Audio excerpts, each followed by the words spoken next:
And everything is up and running, I think. Yep, it's going. Oh, those aren't, they displease me.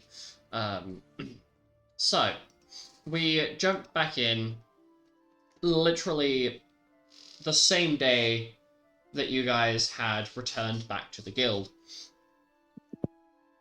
So this is immediately after immediately after the fight with Valfern, and then the whole Lupus dragging Penton and Nolan off by ear and horn respectively after the chaos that was caused. Where are we going? Currently, you are now back.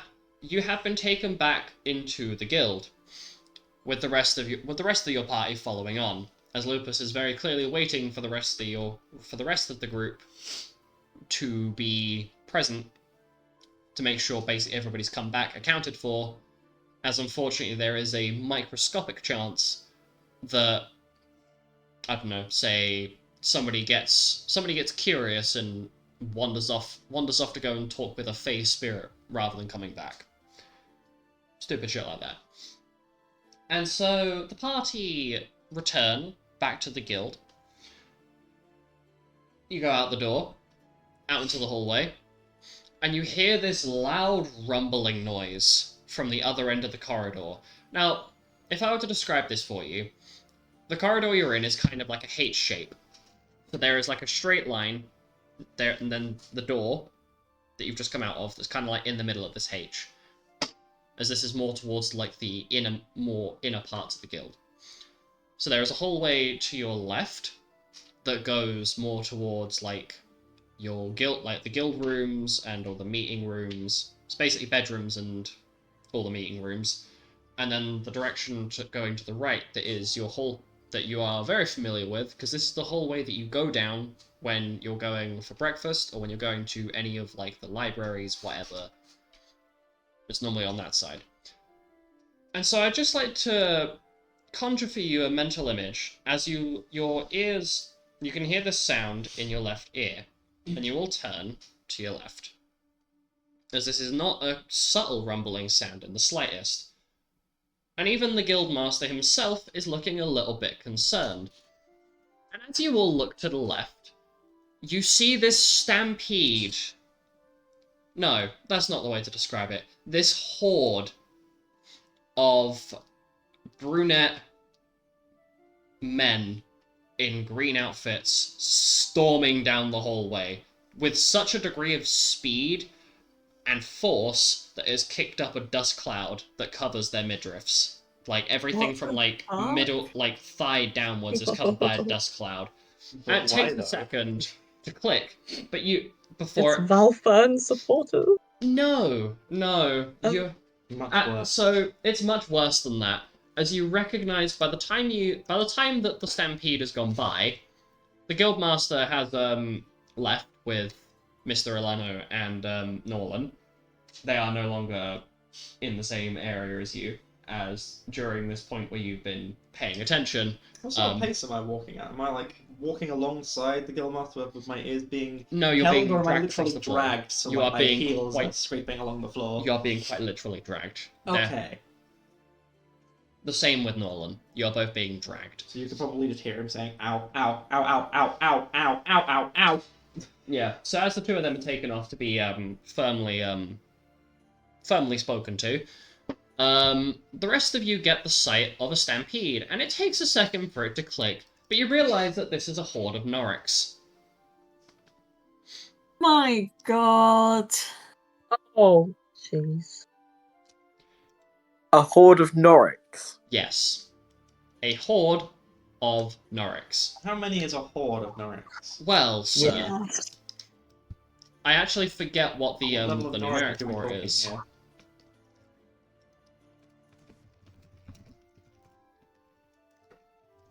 With a literal one-man band.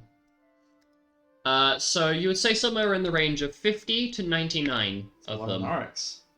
What the fuck? There is a stampede of Noricks. I'm going to pin this, The Noric posse. because this may actually be quite useful. So, yes, there are a very large number of Noric Zilhorns sprinting down the hallway. and they've just disappeared as soon as they arrived. Any particular reason as to why? You don't know. We can only speculate. Yep. There is only We're not speculation. sure what spawned this unholy horde. And so, They all loved Valfen. well, they'd sprinted right past the room to the crystal if they were, in fact, Valfern lovers. And so, rather baffled, you aren't really left with much else to do aside from return back to your room, as you have all gotten what I can only describe as the feeling of jet lag from transferring from one plane to the other. Your bodies are still readjusting to the different climate here. The place is a lot more muted in terms of colors. The more oak-colored surroundings rather than everything being oversaturated or pastel in tone. Made you feel a little bit nauseous, purely because of how much of a contrast it is. And so, you end up returning back to your rooms to take a bit of a nap. A short rest, one might say. Purely because this is the early hours of the morning, as in the time that you have been in the Feywild, about 6 days have passed, meaning that it is currently the 21st of October, 56 AR. So you entered 6 days ago. In the time it has taken you to perform all of your activities, 6 days have in fact passed. And so, you're feeling like 6 days have passed, very much so. And you end up taking the world's most epic nap ever. And so, like, you arrived back in the material plane at like 1 a.m., and you guys don't roll out of bed until gone 9 o'clock. So, a solid 8-hour rest. It's not like a short rest, it's more of a long rest, but whatever. And as you come back to your senses after this long and much-deserved sleep, you find that Nolan and Penton are both back in the building. Specifically, your section of the building, your room. I don't know why I felt the need to word it like that. But you return, and they are there. So as Pendle, what happened to me? Well, how would I summarize it for you? Essentially, you had possibly been the most shit scared you've been in a while since you pissed the Talk Abomination off and set off some repressed lupus trauma. You were expecting something along that level of ferocity.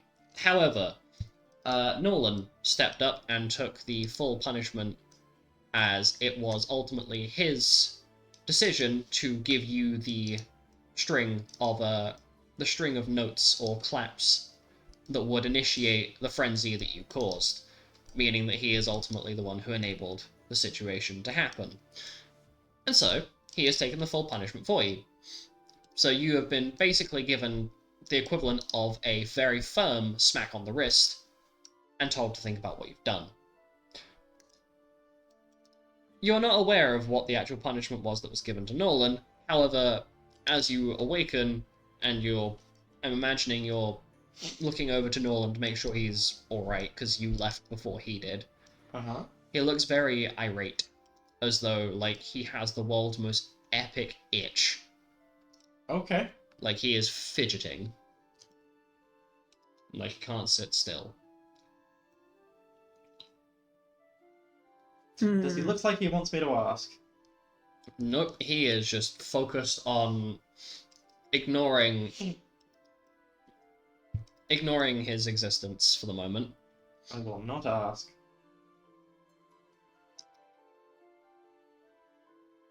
As he gets up, I'll just give him a thumbs up. he just gives a thumbs up in return.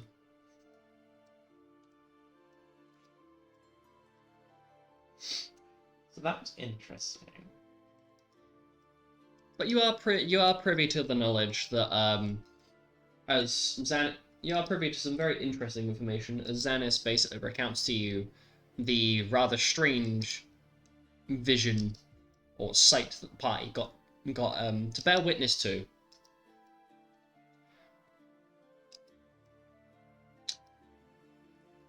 as they returned, which you didn't really get a full point of view of because you were being dragged away from the scene as it was going by, so you didn't really get a clear view of what happened. I hope Jerry's doing okay. Mhm. Fucking dinosaur is gonna haunt me for the rest of my days, I swear. Oh, hell yeah.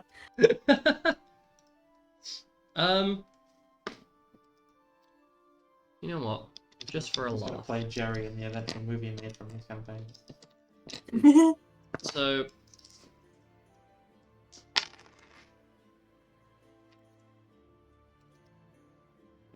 Featuring Jack Black as the dinosaur. no.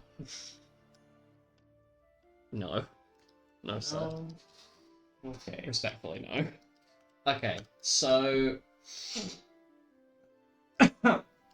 Nolan, after, like, you say you guys spend about an hour just kind of, like, refreshing yourselves. You go and get some food, come back, and Nolan returns, looking a little bit less, irate than before. And he seems to have soothed a bit. It doesn't look like he wants to smash his face through a table. Penton, would you like to ask him? I'll ask him if he's doing okay. And thank him for helping me out there.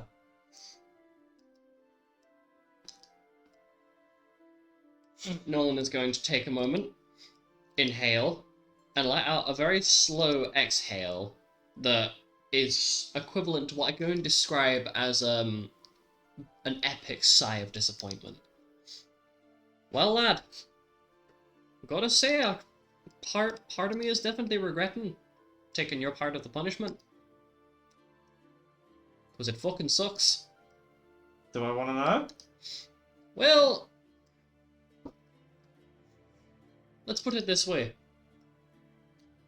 You know I'm a satyr born. Yes. Well, there's a very particular type of herb that kind of makes your entire existence feel off. Okay. I think it's the equivalent of what humans call hay fever, except it only affects my body. So Right. I just get to feel like I constantly have this like powder settled on me fur. And oh, it is the worst fucking feeling. And that's what I would have had. No, I imagine something far worse. Oh, okay. Well, Something about you makes you exempt from the harsher punishment. no, this is far worse. Picture, if you will, it feeling like this, and Nolan is going to do the most lightest, most daintiest touch and just run his fingers through the most sensitive parts of like the backs of your... Not the backs of your ears.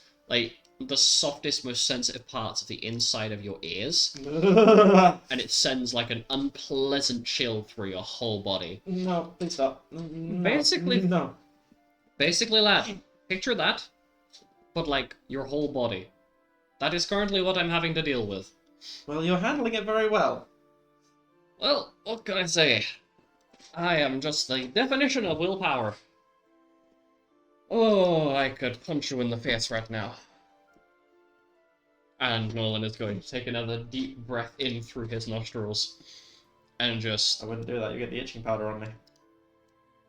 exhale with twice the amount of force as if that's going to make a difference. As if I'm going to be blown away by it. Yes. As he looks a little bit displeased by the fact that he is currently not in the most pleasant position. Where do I want to go with this? Surprised we didn't get in trouble for the dinosaur, to be honest. And this makes Yuzuk pipe up. Yeah. Well, what the... Hang on. Let me find out how the dinosaur's doing. And Yuzok gets up, and you can hear his hooves just like his heavy hoof steps kind of clip clop out of the room.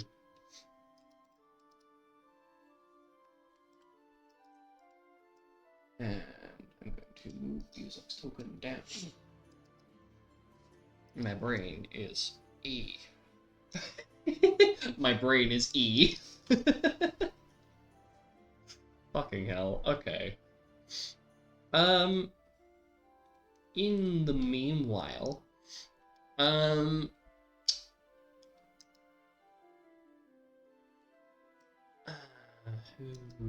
hoops. You? Question mark? Was it you? It was you. Alec. In the meantime, you receive a message. Is it a message? Is this the spell that... Hang on, my brain cells are non-existent right now. You receive a brick through the window with a note attached. Message is the short range one, and sending is the long range one. Yeah, I'm trying to remember which one he has, and he doesn't have either. Except he does, because... Oh, fucking hell, hello. Alec, you receive a pigeon. Oh yeah. Call him Gerald. Oh, sorry, I just got jump scared. Hmm. Thank you for the follow. Oh, brain right, where was I? Okay. So, as all is happening, and all of that fine stuff, you receive a message through your telepathy stone asking you to come into the library. Who sent it? Alec Yeah. has not... Oh, you're asking who sent it. Yeah, who sent it? Please make me a history check, please. History check. Okay. Oh, So this is probably someone I don't know very well. No, Or the check's gonna be really easy. I genuinely do not remember if you've I rolled a interacted with this person. 21. History. I can't do maths. Sorry, googling it. It's fine. Take your time. 50. 50. 50. I rolled quite high. So you recognize this as the voice of Gareth Elmden. Oh, Gareth. Yes, for some reason he has decided not to announce who is basically giving you a call through this telepathy phone. I do believe he was the one training you to cast a couple of Yes, particular runes. Yes, my runes. Yes, I will go to the library. So you end up heading off to the library. Penton and Aurolus, the two of you feel something, what I can only describe as something very colourful, enter your mind. What? Hello, darling. I have a certain something for you and your lop-eared friend. You'll come back to the Feywild for a few minutes. Oh my god. And Aurolus looks over at Penton. I'm gonna give him a look over. You heard that too? And Aurolus just gonna give a very quiet, very gentle nod. Just, And he is watching to see whether you are going to get up and move. I'm going to get up and move whilst keeping my eyes fixed on him. And Aurolus is going to do the same thing. And so the rest of you that are within this room, so this is Alice, Kay, Letizia, Luna, Nolan, and Xanis, just basically get to watch as two of your companions get up and slowly make their way out of the room, locked in the most epic staring contest you've ever seen. Like, there is no breakage of eye contact at any point. I don't know what to see if I blink. Yes, that would be just a D20. Actually, con check. Because it's a concentration check, so... I'm not going to use a luck point to see if I blink or not. No. I will deny you from being able to have advantage on blinking, because this is your body that is currently trying to force itself into a 25. Is a 25 versus Also, for the context of people watching, I apologize, but both of us, myself and Pendant's player, are both quite ill right now. So it's not gonna sound great, and I apologize. The dreaded lurgy. So you rolled a 25 total, yeah? Yes. Okay. So you blink before Aurelus does, Damn. as he rolls a 27. And then after the blink, we just go completely casual and start walking towards the Feywild. Yeah, so you end up walking back towards that room with the crystal in it. And end up zooming over to the Feywild. Are we even allowed to just go like that? Do we need permission? So long as you don't perish in the process. There's Oh. nothing. There's nothing that's been laid out that prevents you from doing so. As long as they don't clap. Got it. Insert arse joke here. I don't want the itching powder, thank you very much. So, if she is not here, I am going to have Letizia just go off and do some more compiling of her her notes on how to cure her blood curse, because I don't really know what I'm doing there. Xanis ends up heading out of the room looking a little sheepish, and purposefully make sure in brain cells. Come on, please. So the only person that I think sees Xanis leave the room is Luna? Question mark? – Lol. Genuinely. Wait, unless he rolled above a 90. No. Alice does not. Kay does not. Wait. Kay does not. Luna does, and Norland does. Okay, so Luna and Norland see Xanis rather sheepishly exit the room, and he, as the door closes, you manage to catch a glance that he is heading towards Group V's room. Which is, interesting.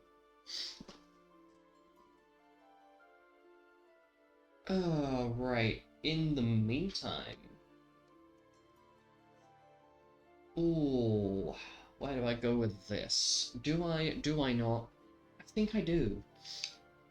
Nolan is going to turn to Luna, Kay, and Alice, and in a rather calm tone, he takes a deep breath in, exhales. So, would any of you like to go for a really nice walk? Don't know about you, but I would like to not be sitting still for the rest of the day. Okay, where do you want to go? Somewhere that is not standing still, please, for the love of God. And he looks like he is just looking for any excuse to just sprint around the room like 15,000 times. And whilst it's kind of funny seeing somebody who is normally very stoic and just immediate to, like, metaphorically bitch slap anybody else, like anyone else that's just doing stupid shit, he is normally the first person to speak up.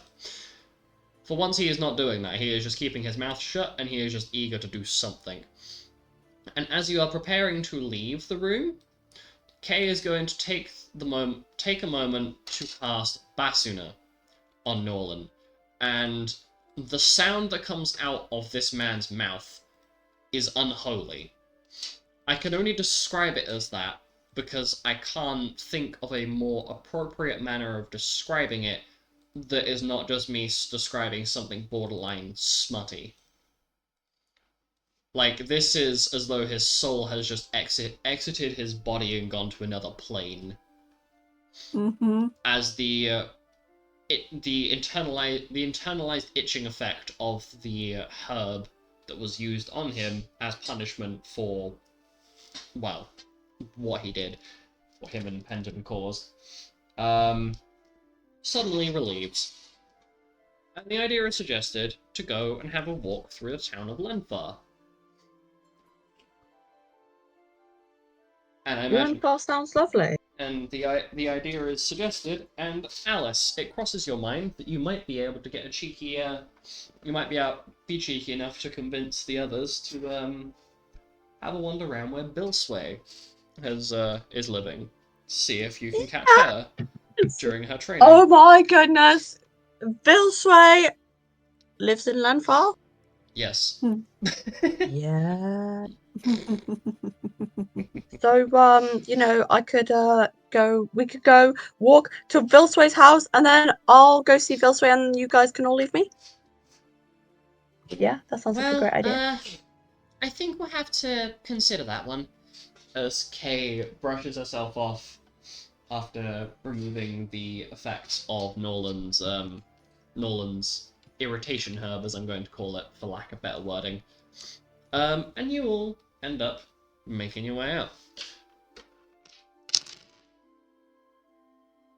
Oh no. Okay.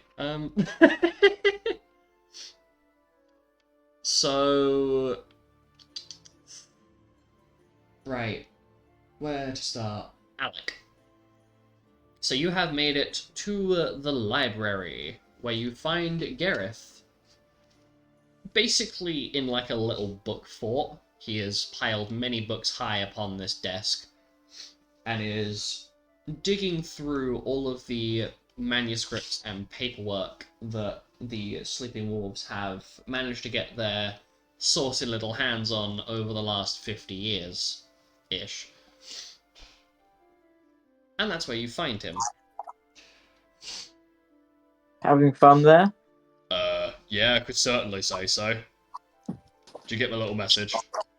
I did get the little message. Yeah, excellent. Right, go on then. Let's get you teaching, eh? Yay. And so the two of you spend some time figuring things out. And congratulations, you have managed to successfully learn Faraja and Darkja. Yes.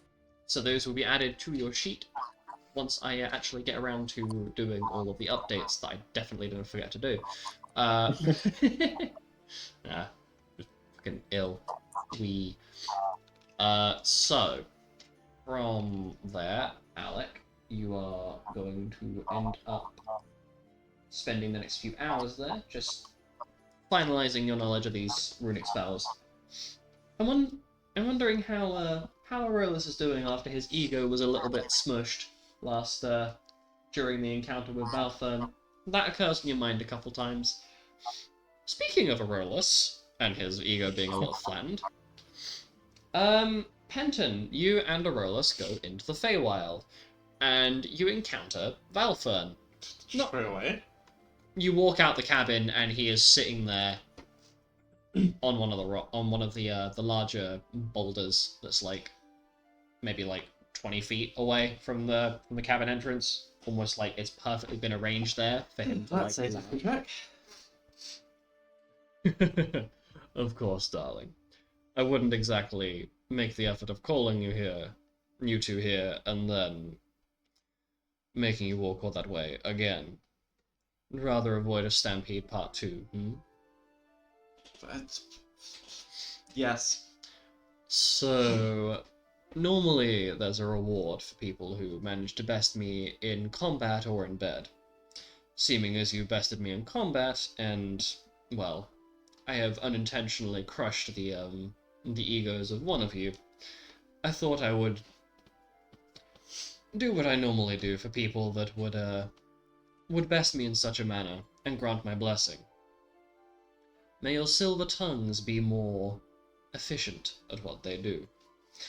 And you feel this sensual warmth fill your face, as you now have expertise in seduction.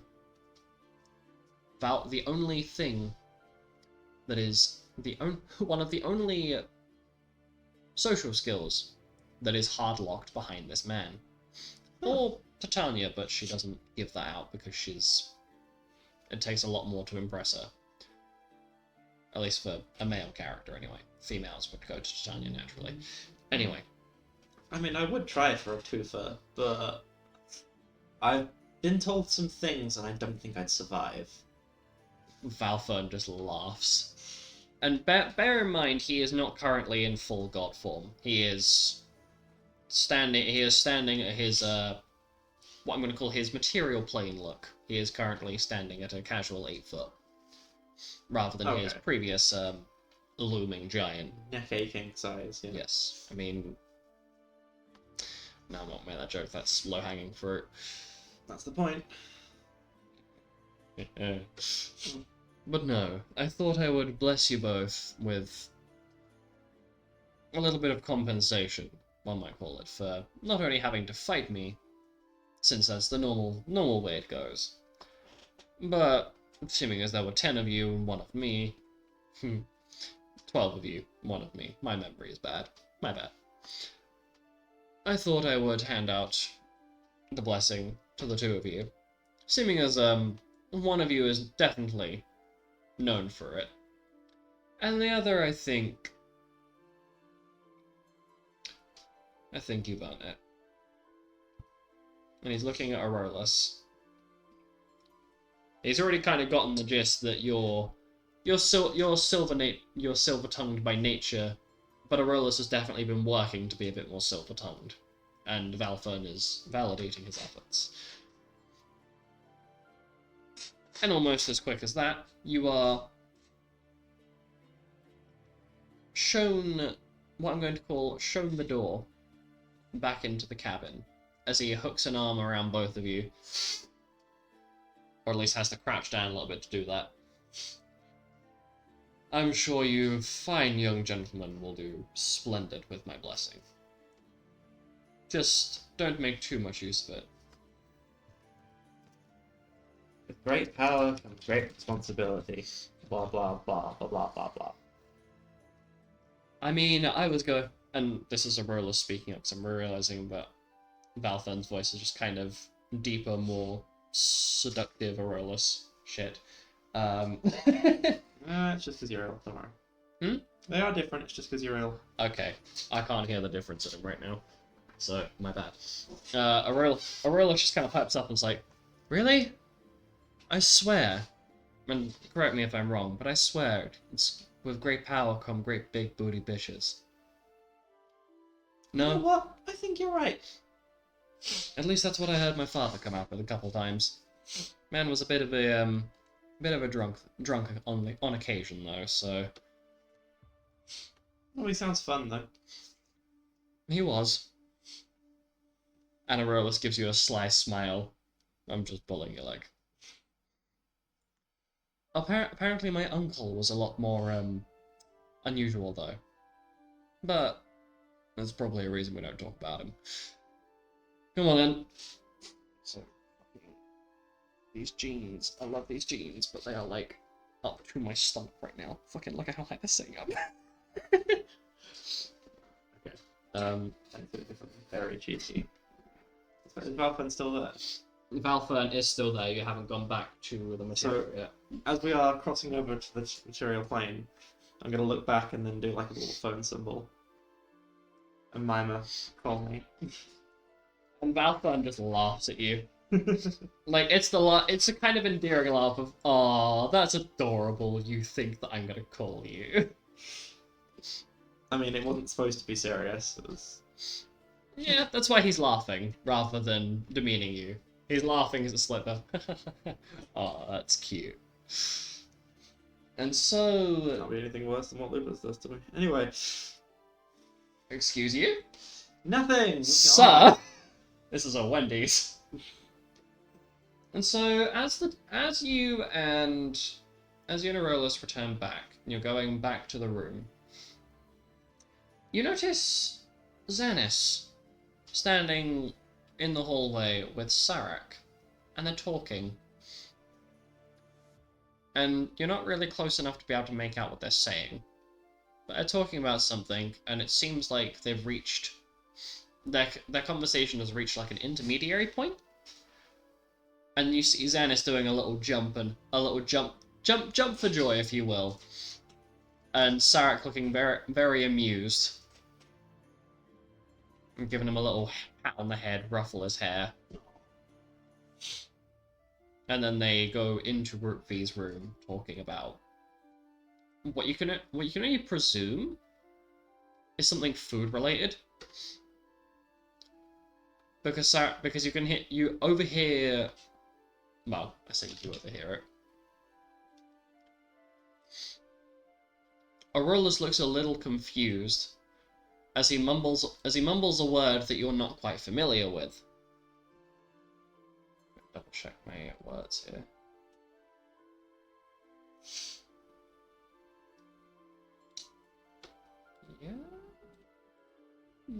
Yeah. He mumbles a word you're not quite familiar with,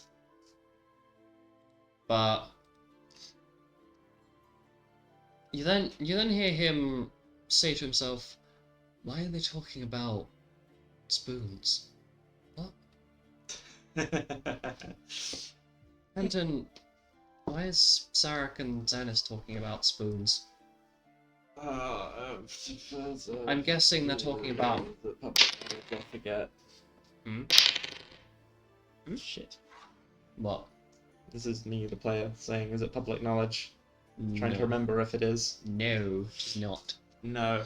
It is something that is said to you in confidence if you are presuming that it is.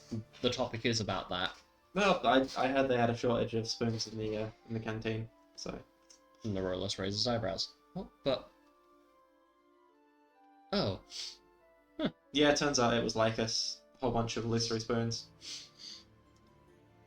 You know what? That checks out. Well, I'd do it. Exactly, that's why it checks out. It's almost like you're his protege of some sort. I Is what wish. I've been told.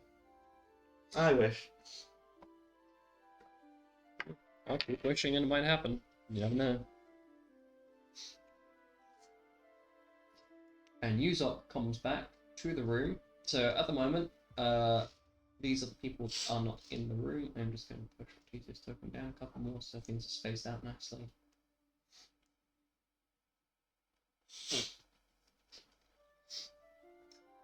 So Alec, Aurolus, Penton, Xanis, and Yuzok are now in the room together.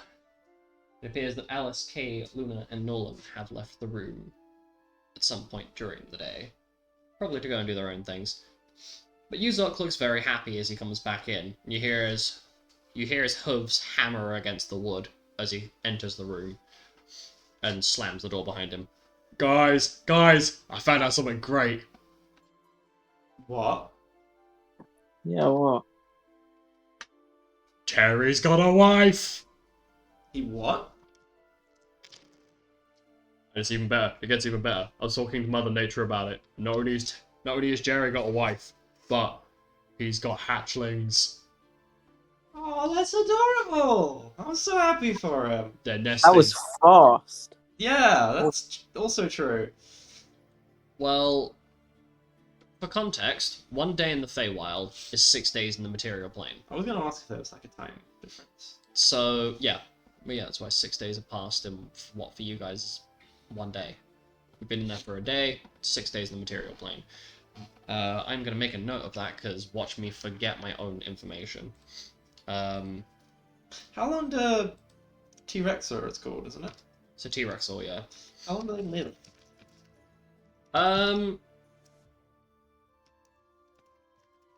I wouldn't know this. You wouldn't know this, and I don't recall if I've actually defined how long they live for, but I think That it's seems like it's moving a bit quick there. if memory serves correctly. Maybe he always had a wife and we just found this out. We Maybe. did just sort of essentially kidnap him for a... I mean, yeah, First you spell. kind of did. But as far as memory serves, they live for like a few hundred years, easy. Maybe he's just really smooth. Maybe he has expertise in... The dinosaur has expertise in seduction. I think he kind of gets like halfway through saying that and then stops talking. And Xanis is just staring at you like, what the fuck are you saying? Sir. Why? I'm going to look at Xanath and say it very, I guess, very dumbly.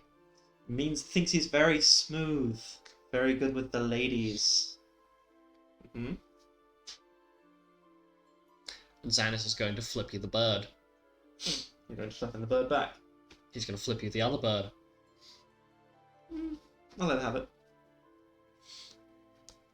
And Yuzok, not understanding the situation, and having not been... Put something up everybody. No, having not been taught what, recognizing this as flipping the bird, sticking the middle finger up, but doesn't actually know the fact it's an insult. So he pulls out of his bag a small chocobo chick that he's found and flips the bird. So the chocobo chick is now on its head, in its Let's make a palm. number of illusory clones that are flipping everyone the bird. Oh dear. Anyway. Yeah, I win. So, Yuzok proceeds to basically give you a full rundown of the fact that good old Jerry, that when he's referring to hatchlings, they're still eggs, Right. as of this point. Okay. Because bear in mind that his connection with Mother Nature, I'm going to put in air quotes here, because this is a named entity outside of Mother Nature, can only detect the life, can only detect the fact there is in fact life connected to Jerry, but he's not currently aware of what state it is in. So you can't actually speak to him? No. Ah. You can communicate with Mother Nature. Mother Nature can figure things out, but Well, he's alive and he's doing well, and that's good enough for me.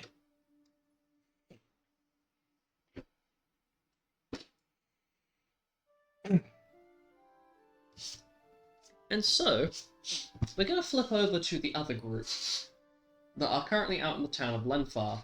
That is Alice, Kay, Luna, and Nolan. And as you are wandering through the town, it's quite a nice day. And you notice something strange off in the distance. Ooh.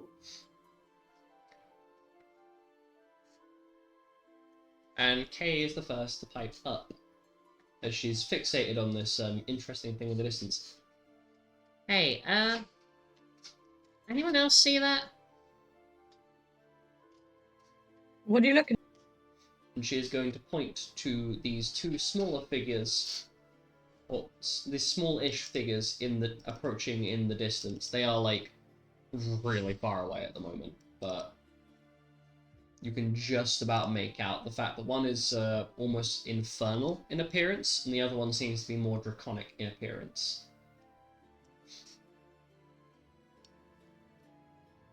Yeah, I can vaguely see it. Kay is going to turn her head to Luna and Nolan. Nolan is looking a bit baffled. I can't say for Luna because Luna is literally right there. How is Luna responding to this interesting silhouette on the horizon?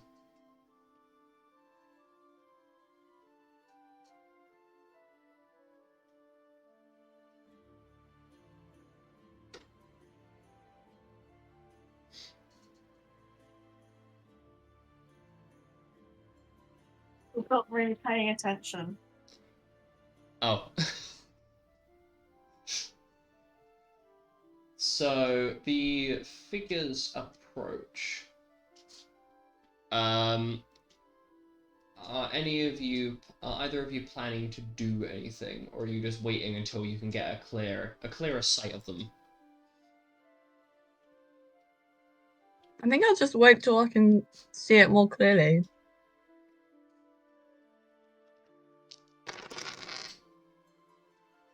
D100 Does it seem rolls. threatening?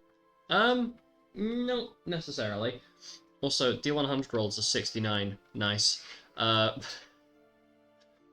as they draw closer, you recognize these silhouettes.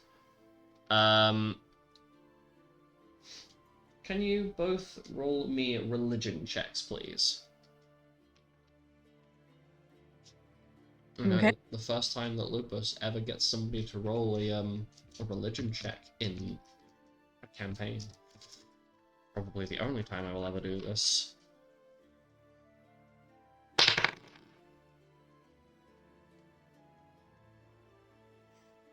Okay.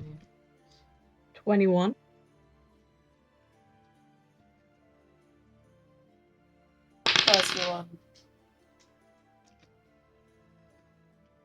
And then let's say.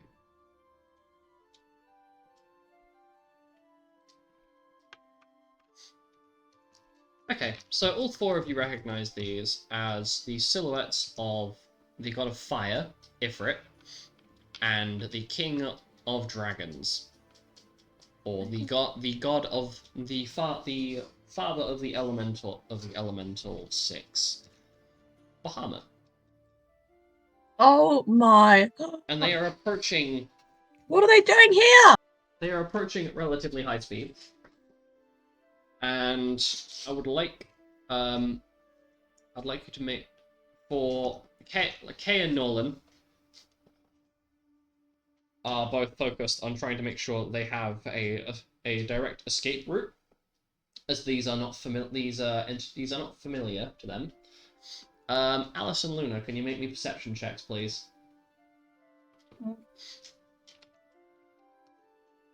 This is going to be interesting.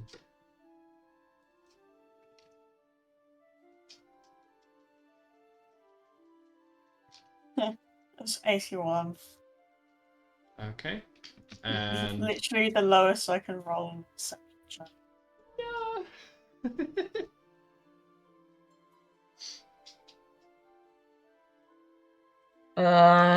Doing math. 40. 40. Okay. Yeah, 40.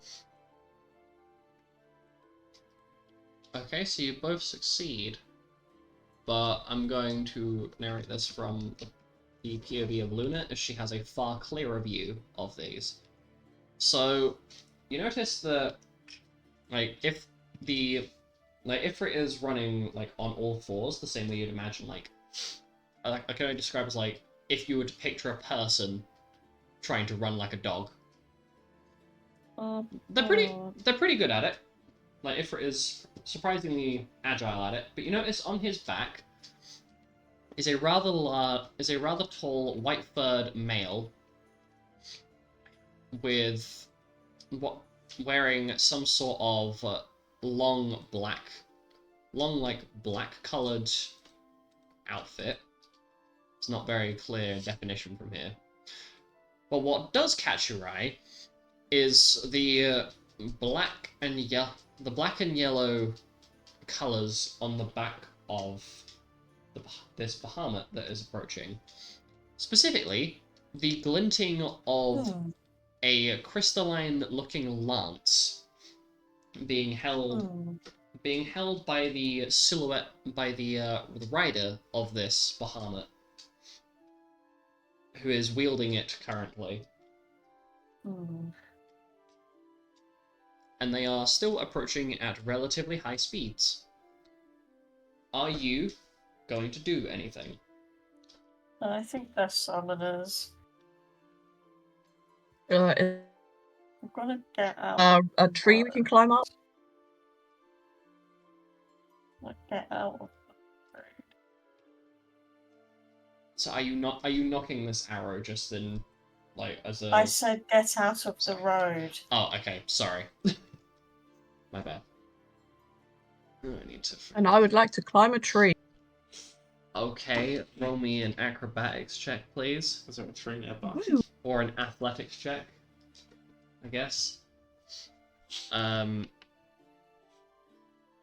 Kay is going to move to the side, but she is going to have her hand. Basically, she is going to have her hands ready to cast one of her spells, as she does not trust this in the slightest. And Nolan has a very firm grip around his war fan and is staying directly in the middle of the path. So if these two summoners, if I'm to follow your line of thinking here, if these two summoners do continue the direction they're going to have to go through Nolan to get to wherever they're going. I rolled a 29. You manage to successfully climb this tree. And from here, you manage to get a much clearer view, as Luna, I'm presuming that you announced amongst the telepathy phone, at least for your 3 allies that are currently present, that you think they're summoners. Yeah. Okay. Well, Alice, you can definitely confirm from here that these are in fact summoners, as you get a much clearer view of the one riding on the back of this Bahamut avatar. And it appears to be a blonde-haired rabbit man with black fur, draped in rather interesting ceremonial, what I can only describe as like ceremonial war armor of some sort, who's looking a little bit tattered.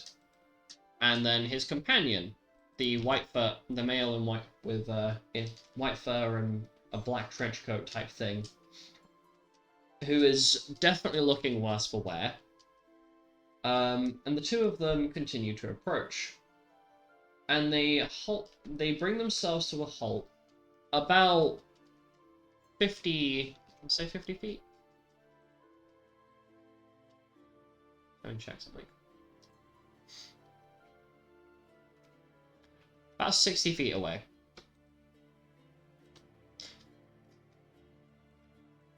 Can I tell the party that's on? Is this... Well...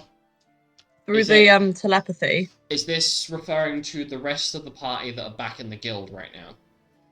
Oh, no, just the party who we're with right now. Oh. Like, the guild doesn't need to know. This has... The 4 of you that are currently present are all aware that they are summoners. Oh, okay. So you've basically just you've confirmed for yourself that they are in fact summoners. Because what Luna said was, like, I think so, but you can't really tell from how far away they were. You've definitely double confirmed it by this point, and they've stopped right in front of you. Oh, I need to give myself more time to breathe. So. Out of character. The moment you described the armor, I realised who these people are. Yeah, I'd imagine you did. Black and yellow armor. I know exactly who this is. So, one riding on the back of the Ifrit avatar hops off the back of his avatar and approaches. Well, good afternoon. And say, you. You're draconic, definitely. Some elf in there? Or at least... Yeah, okay. Please tell me, why is your Stark-Eye elf companion up there in that tree?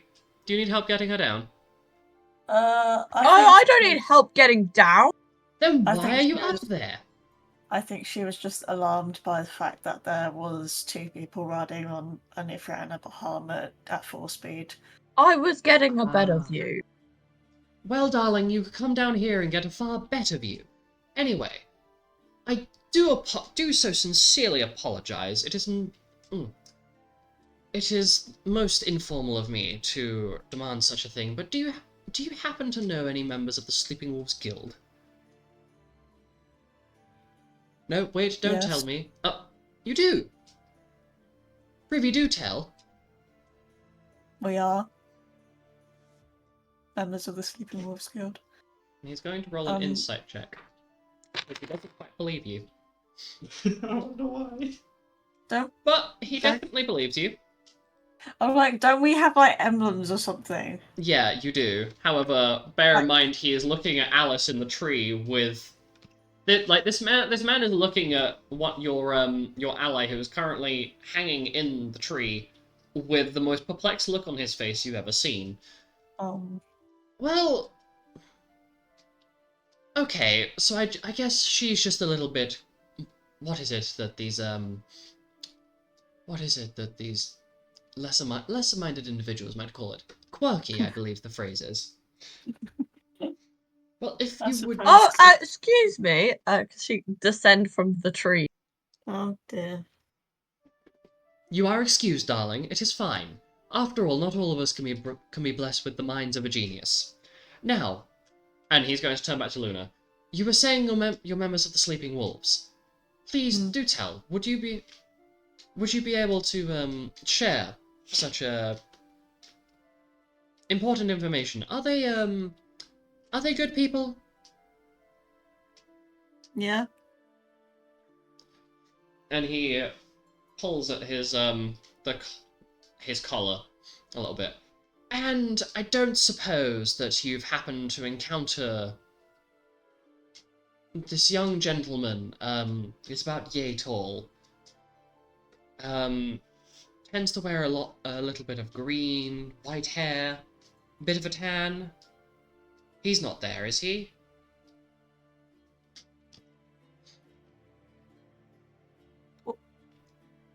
Does his hair have green in it as well?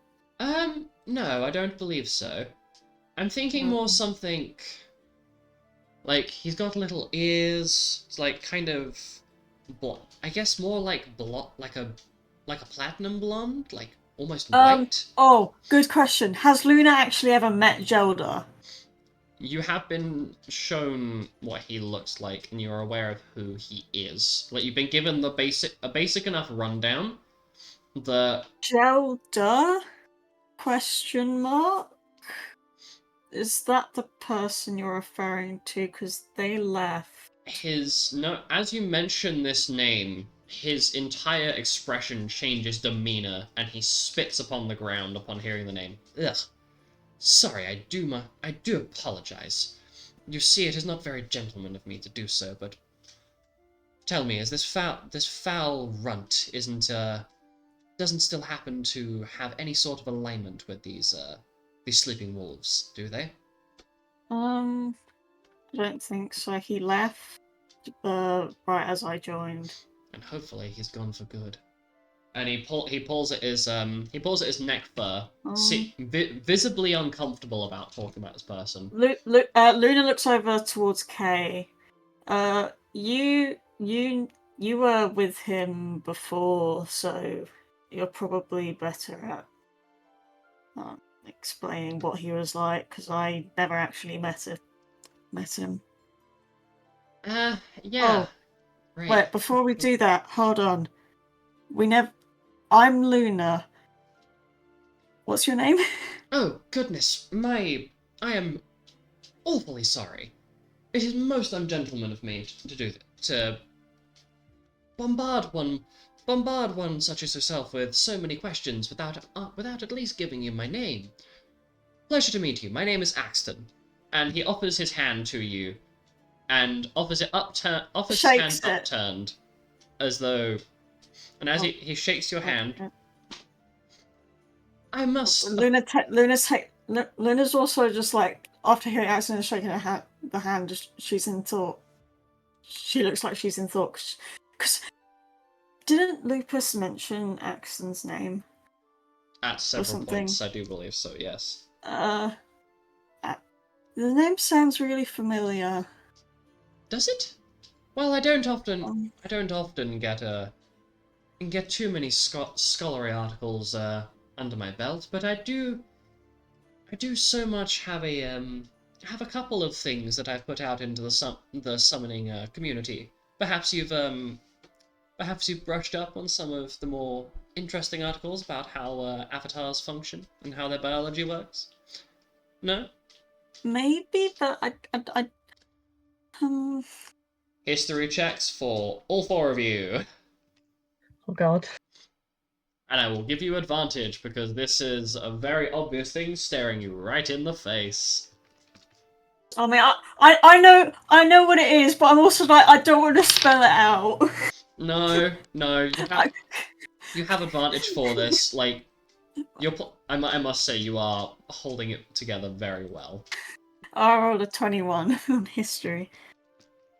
I know exactly who this is and who the other person is on the Bahama avatar, but 49. It's between what you know and what your character knows. That painful moment. Because what Luna knows is from the meeting about who all of the heirloom people are. What you know is from Axton digging. and Ollivander Soma.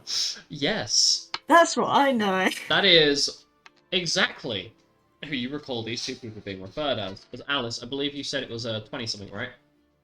40 something. 49. 49. Okay, I was looking at the Yes. wrong number. Yes. So Alice somehow has mega history. all four of you immediately recognize who these two are. By name, of course. You've never actually seen them in person. But if this is Axton, he's not introduced himself by last name, but he does very much match the description that was given to you. If this is, in fact, the person, then it brings up two questions. One, where the fuck is Gelda? Because these are the two people who you went off to go find. Where is he? And the second question, why is this motherfucker so tall? Because, Oh shit. for context, I'm presuming that all of you are below 6 foot, if memory serves correctly. No. Alice is below 6 foot. Kay is definitely below 6 foot. Homegirl is 5'2". I'm 6'9". Luna, you are 3 inches shorter than Axton. And Nolan is just fucking tall.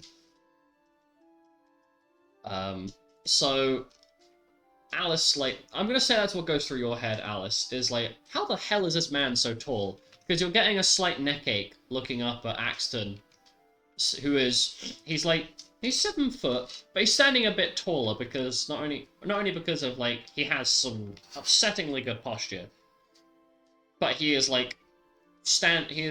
standing extra tall at the moment, as though he is presenting himself in a prideful manner. Not that kind of presenting, looking at somebody with a dirty mind. Anyway.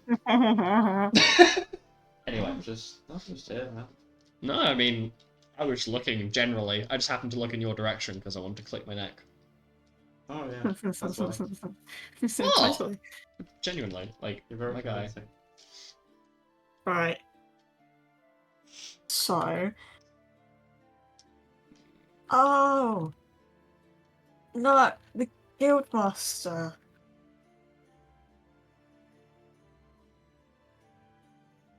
He's definitely mentioned your name before.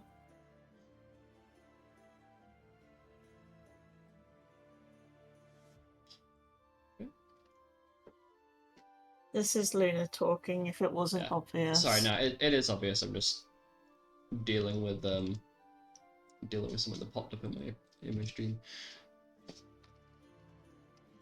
Luna at this point is also going to send through the telepathy phone to Xanis. Hey Xanis, there's some people in Lenfar. Well, one of them's name is Axton.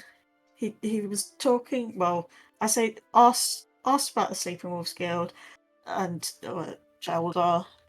Could you get the guild? Could you get Lupus, please and thank you. And so as you send that, before I have Axton answer your question, because I did zone out a little bit. Flip over to the other group of Alec, Aurolus, Penton, Xanis, and Uzok. Upon Xanis receiving this message, he hops up onto his feet. Guys, we have to go! Come on! And proceeds to try to sprint out the door, sprints into the door, lands on his ass, picks himself back up, slams the door open, and sprints down the hallway. Without a second thought. Every fucking day with him. Guess Alright, that's let's go, I guess. He went bonk. And then Uzok You sure follows did. on. Can I inspect the door real quick to see if there's a Xana-shaped dent in it? There is not, Okay. fortunately enough. No. There is, It's like in however, cartoon. There's a salad-shaped hole in the door. there is not a Xana-shaped dent or hole, but there is, however, a very clear, like, outline of where he was, because he hit the door with such a degree of force that any, like, loose fur, like, you know when, like, your hair starts shedding? Yeah, it's stuck to the door. Alright, I'll brush the fur off and then follow. Okay, so we now flip back to Alice, Kay, Luna, and Nolan, who are in the town, as Axton replies. Sorry, would you mind repeating your question to him? Just... Luna said, "Oh, I remember now. The Guildmaster mentioned your name." Oh, he did he? Well, I'm sure he must be absolutely fascinated to know that he has one of the most powerful conjurers on the planet in his presence. And also my brother, I suppose. So is that why you ride fake Ifrit? Bitch, do you want to die? And he is staring you down with the most boring boring as in digging, not boring as in yawn. He is like, his look is like drilling into your soul. And I'd like you to make me...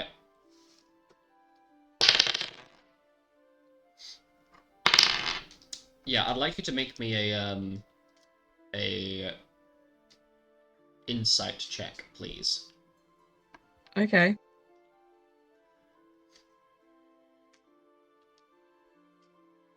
Not the nat one. Oh, no. Whoops. Alice. 27? So you are very much intimidated right now, as you genuinely believe that he is threatening to end your life purely for insulting The his sword's Ifrit coming avatar. How about we don't fucking fight in the well, actually, are we like in the middle of a street right now? You are in the middle of a street, more towards the outskirts of the town itself, but there are people walking back and forth that are starting to look. How about, even though we might be on the outskirts of town, how about we not start fighting each other, please? He's the one who threatened to. Alice, let's be honest, you are much better. And at this point, as the debating is starting to occur, the person riding on the back of the Bahamut avatar hops off of his avatar and begins to approach. I'm sorry, is there a problem over here? No? Right. No, not at all. You, shrimp, put your fucking sword away before I impale you. You seem like you got common sense. Can you take us up to your guild, please? And brother, for the fucking love of God, get back on Ifrit and pull your head out of your ass, please. We'd like to try and make friends with these people, not fucking get ourselves in more shit. Sorry. Hopefully the guild master will meet us at the guild, as I've already communicated with the rest of our group.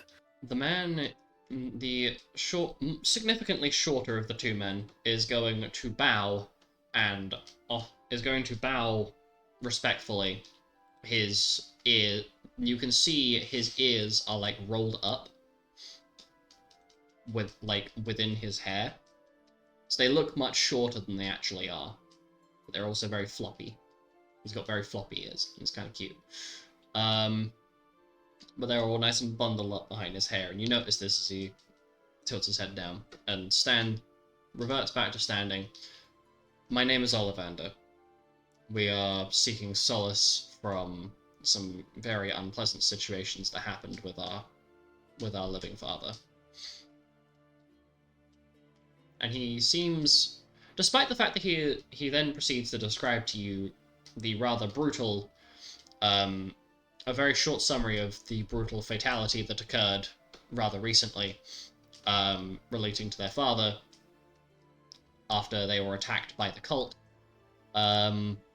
He has a very flat tone and does not seem very expressive in the slightest.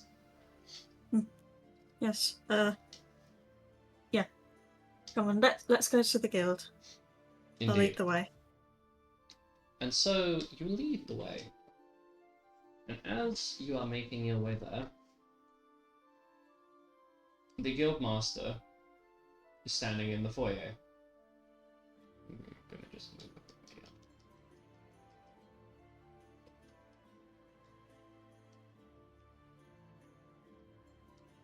And you lead these two summoners up to the entrance. So, Luna, you... oh. We have guests? Lupus pipes up. Did Xanis not explain? Well, he said something along the lines of, oh my god, oh my god, oh my god. Dad, you have to come to the front entrance. Things are happening. Am I here? Yes. He was about as clear with us as well. He just sort of went. Sorry. May I introduce you to Axton and Ollivander? And the two of them hop off of their avatars and step onto the main floor. And Axton is the first one to pipe up again. Oh, greetings! It is a delight to be in such a place. Let me introduce myself. As the young madam down here has said, my name is Axton. This is my brother Ollivander. We are the Solmer brothers. And I'll graciously have you know that we are here to assist you in your elegant battle. And this is where Ollivander kind of very loudly interrupts. We're seeking some solace from the fact that we are being hunted down by the cult. Brother, shut your damn mouth. What? I am quite simply putting on a show for these people. God, you're such a buzzkill. And Lupus looks a little bit taken aback, but is kind of amused. Okay. Well, hi. You appear to be missing a sibling. And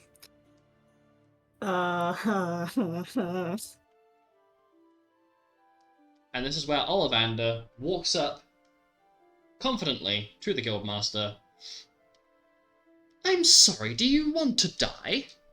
Oh, And Lupus. Which one? Do it. In character, Lupus. Okay. Please don't kill him. Lupus just looks at him and starts laughing him dead in the face. Oh, good lord, you have no idea who you're talking to, do you? Alice doing a chuckle. You, madam, can put a pin in it. You were just as bad. A pleasure to meet you, Axton. I am Lupus Crescentfang. I'm the one who runs this guild. And I'm also the same person who can put you in your fucking grave. So shut your mouth. Pipe the fuck down. And tell me where is Gelder? Do you know? 'Cause I sure as hell do. And Axton looks like he's just been kicked in the junk. As though all of his bravado and ego has just suddenly disappeared. Don't worry, it happens to the best of us. And Not saying that out loud. Huh? Not saying that out loud. Okay, I was gonna say. And that's when Ollivander takes a few steps forward, and Lupus's facial expression changes from one of very dominant assertion to one of confusion. How in the... No. And Ollivander looks at himself, looks at Lupus. I'm sorry, is there some sort of confusion? Have I got something on my face? No? Do I know you from somewhere? Curious. And it is at this point that I'm so confused.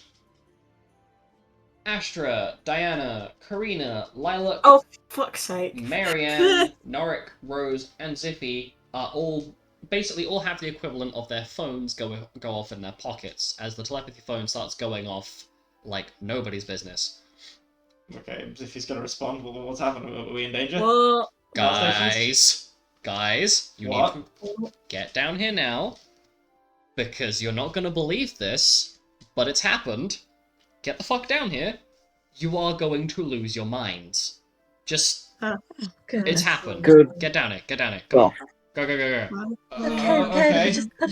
Move it or lose it. Still unsure. We Should will already have help his you gun running. loaded. Is Marianne running? Marianne is running.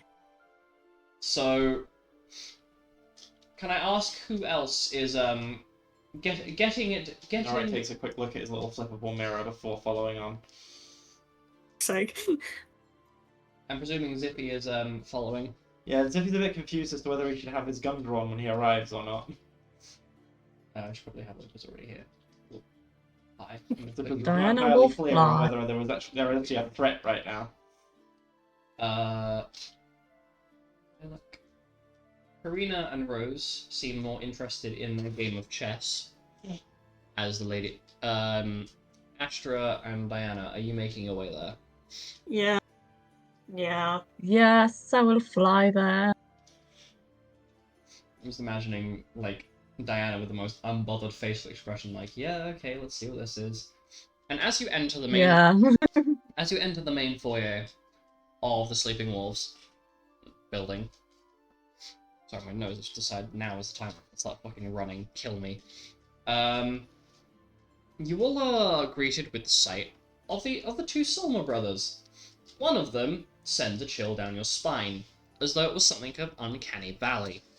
As you look at Ollivander, and immediately recognize the crystalline gun lance that is in his hand. The Bahamut's crest. And a litany of very familiar looking bits of armor.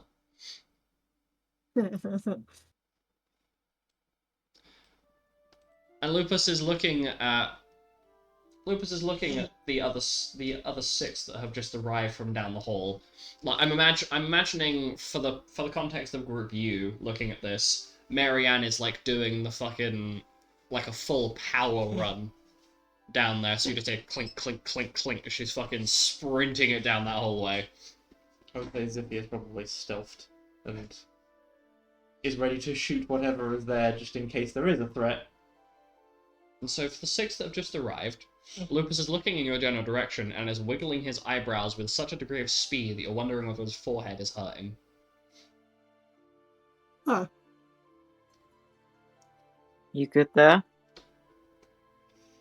Okay, tell me right now that you don't recognize this person. And he's going to point at Ollivander, who looks very confused. Axton's still looking a little bit butthurt, but is also kind of intrigued by what's happening. Do I recognize him? Well, the armor pieces and Bahamut's crest are very familiar. Do you guys not remember Raphael? Oh my. Ooh. Raphael? Except, obviously, What? this is not Raphael. Yes. it's Hello not- there. Really? My name is Astra. Pleasure to meet you. Yeah. My name is Ollivander. You seem awfully familiar.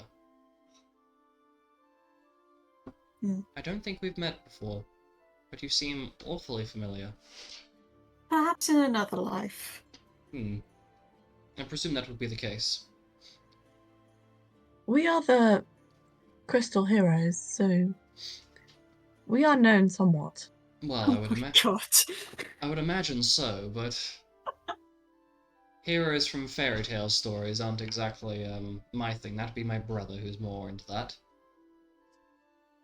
Oh? Hello. And Axton just kicking at the floor, looking a little bit frustrated. Hello, hello, Norik Zilhorn, God of Thunder, how are you doing? Which one of the brothers are you directing this at? Both. The answer is yes. He's not sticking his hand out for a handshake, he's just sort of announcing himself. Axton looks at Norik. Really? Really? You as Rama? Yeah. Norik's going to make a thundercloud appear overhead. My guy. No wonder Shiva and Ifrit look so bored. How did you do that? We are indoors. We are not indoors. Are You we? are indoors. We are? Yeah. Oh, Yes. no, we're in the foyer. The main foyer. You're like in the big entrance room. Like the reception desk is like at the far back of the room. Well, no wonder they've been bored. They've been without my company for the last 15 years. No, I was more pointing out to your rather. You know what? I shouldn't. After all, a true gentleman does not throw down until he is required to. And then Ollivander is going to look at his brother, who immediately shuts his mouth. You know what? You know what? You are just itching for a punch in the face. Anyway. And Ollivander is going to look to Diana, then Lilac, Marianne, Norik, and Zippy. You all look very familiar. And this is most troubling. You sure I don't know you from somewhere? Have you ever worked in the Forest Guild? I can't say I have, no. Would this have something to do with... When I fought Bahamut, he was very, he was very aloof about what happened with his last champion. Oh. Apparently my soul bears a striking resemblance. And this is the point where Lilac steps up, basically looks Ollivander in the eyes, like, if they were any closer they would be kissing each other, basically. My gosh. And Lilac is staring into him. Looks back at the other members of the Crystal Heroes that are here. Bearing in mind the whole time that Group U is just standing there looking a little bit lost as to what to do with themselves, like, what the fuck is going on? Well, This is awkward. I can certainly say that this is the definite article. Lilac kind of announces to the other Crystal Heroes, completely ignoring the fact that Group U is just there in the corner at the moment. That is his soul, right? Recognize that trace anywhere. Seems it has been repurposed. Glad to have you on board, kid. Now then, I do believe I was... Want to explain to us what the hell's going on here? This is Well, from Fenton, souls obviously. are reborn. And the person that you knew as Raphael, who was previously Bahamut's champion, died. Lupus sitting there just... Astra definitely looks at Lupus when she says Marianne died. staring daggers down at Lupus a bit. Just side glance at Lupus. I mean, it's not as if Lupus couldn't do anything. Oh, I forgot about that part. Yeah. We all remember the part in post, we don't remember the part previous. Lupus is just sitting I there. remember. The world was at stake, everything was crazy, shit happens. I ate a guy, just a crazy Thursday. Yeah! I mean, you also ate your mother, so... I didn't Well, eat her. Well, you ate like a piece of her. Maybe not discussing this right now, probably not the best impression to make. This is Zippy. What? I fail to see what's wrong here. Maybe not. Why no comments and exclaim yourself as someone who has eaten their own mum? No, well... Okay, let's True. clarify. Let's clarify something here. I didn't eat anything. I have a distinct memory that would state otherwise. Please remind me. I'm like Just put the message in there. 99% certain when we defeated Lilith the first time, in the cave in the Clockwork Ruins. Right, yeah, I ripped her Lupus throat took out. you ripped her throat out and then proceeded to eat said piece that you ripped out. Yes, I ate And her howled esophagus. and Yes. howled with and Lilac howled Yes, and a bunch of I other remember people this. howled. I remember inconsequential details. That's not very inconsequential, I'm gonna say. I mean, I don't know about you, but Like- then proceeding to go say, Lupus, you ate your mum. Your mum. No! Like, as Astra, I'm imagining, is reminding Lupus of this in detail as he's trying to sweep it under the rug. Lupus is just like, yeah, okay, well, we don't want to talk about the fact that I was, like, violently ill afterwards, okay? Anyway. It's perfectly fine talking about this, sweetheart, as Lupus looks at Zippy. Because one of these little shits needs putting in their place, and the other one, if he does take after his previous incarnation, should be perfectly fine. Isn't that right? And Lupus looks directly at Ollivander, who's just a little lost, but is like, I mean, I suppose so. So who did you reincarnate from? Just don't get possessed. You'll be fine. Thank you, I guess.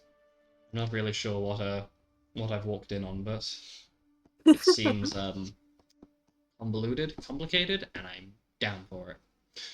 Now If you want to know more about your predecessor, I'd be more than happy to elaborate some other point in time. that would be delightful. Thank you. Now, I must apologize for my brother. He is a little bit, he's always been a little bit bit too big for his boots, one might say. And he looks over to the still pouting Axton, and then looks back. But I must politely ask that you endure his behaviors. He'll warm up to you in time. He's less frustrating to deal with once he gets accustomed to you. We've been traveling for a few days without much rest. And even then, the rest has been less than opportune.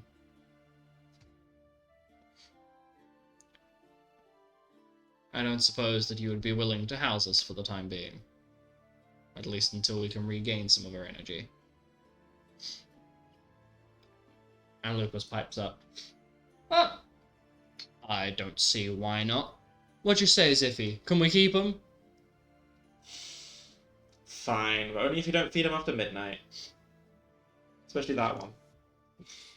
Which one is, It's pointing at Axton.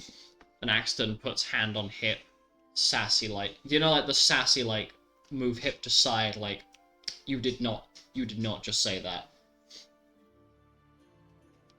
I will have you know that a gentleman such as I will not be insulted in such a manner. But you're not entirely wrong. I do end up enjoying the idea of a good cheese bun late in the evening. You do come across as someone who gets hangry. I might be a bit hangry. Well, we have a whole cafeteria if you'd want to. And Axton's eyes widen in joy. Like you can see he is barely constraining himself from sprinting in a direction. That's what he's going to say for the people in the sea. He's just like you. He just gets a bit bitchy when he's hungry. Oh.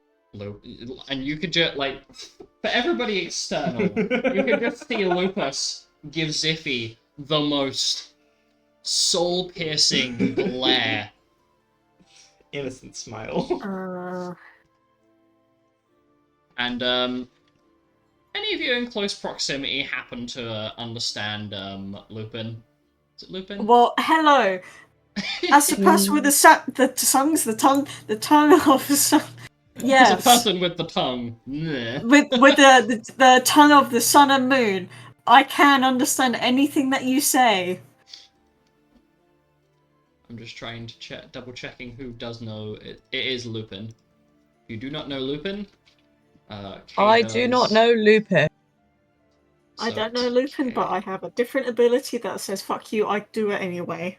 It's K Xanis and K Xanis and Luna. And Yuzok technically isn't Yuzok also? A Oh yeah, and Geomancer? Yuzok. Yeah, sorry, my brain cells are short-circuiting. So the four of them hear Lupus mutter under his breath, "You motherfucker, I'm going to fucking wring your neck someday." And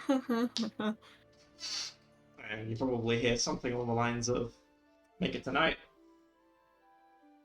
And this is the point where you watch Lupus basically throw.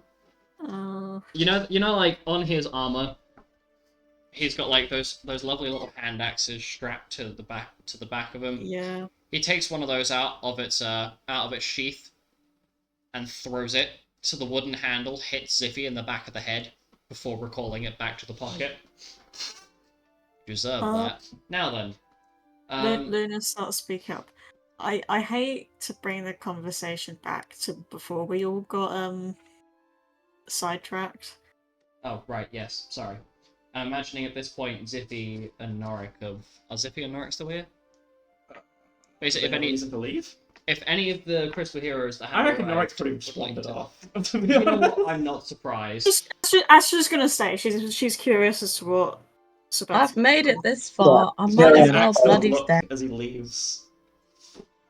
Okay. Well, Of just, you're not even good enough to kiss my feet.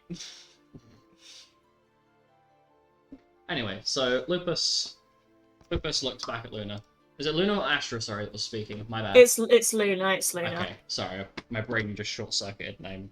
And I No, have I- less I- working I- memory. I can be slightly bothered to do Astra's voice, but I do not have the energy to do Luna's voice. You know what? I don't blame you. I'm also working with a little bit less short-term, working memory at the moment, so bear with me. I have drunk memory in water. Carry on, sorry. Gilmas, do you recall what Kate and I uncovered back in Temple? The information. Mm-hmm. Um, I certainly do, unfortunately. Why? because I mean, I know you said you know what Gelda was, right? I unfortunately do, yes. I'm guessing from your laughter, it's not a good thing. What would give you that impression? Sorry, sarcasm aside. Yes, unfortunately, I do know. And unfortunately, Is it I that- happen to find out from one of our guild groups, who have been wounded during their operation. And Lupus looks very, very pissed. Well, you see... I think Penta could probably put two and two together here, Okay, considering that it's already happened once. what is Pendant putting together? Well, because, you know, Cassandra, Oh, switching sides. right, okay. So that's what Penton's presuming has happened. Yeah. So Lupus goes on to elaborate.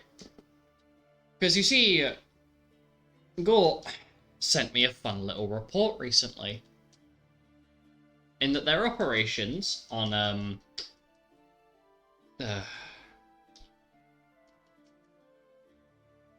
their lovely little operation down on, oh goodness. Down in Reveney has been concluded with good success, and they're just making sure that, they've double-checked everywhere that all is good. But it seems as though they encountered some problems whilst on the island.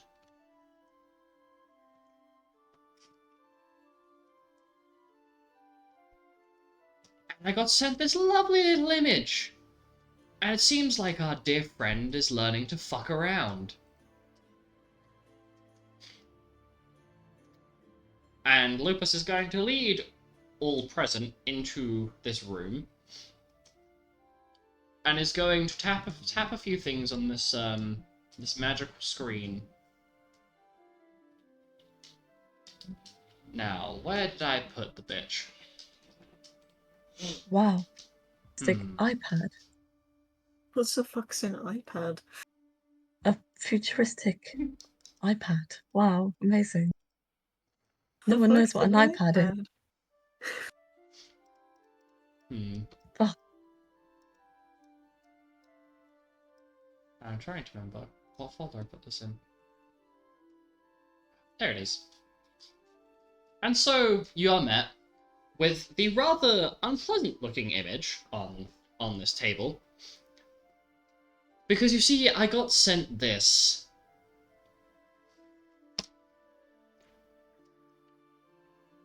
Oh, no. It would appear that our, Oh, our dear. lovely little summoner friend may or may not have lost his fucking marbles.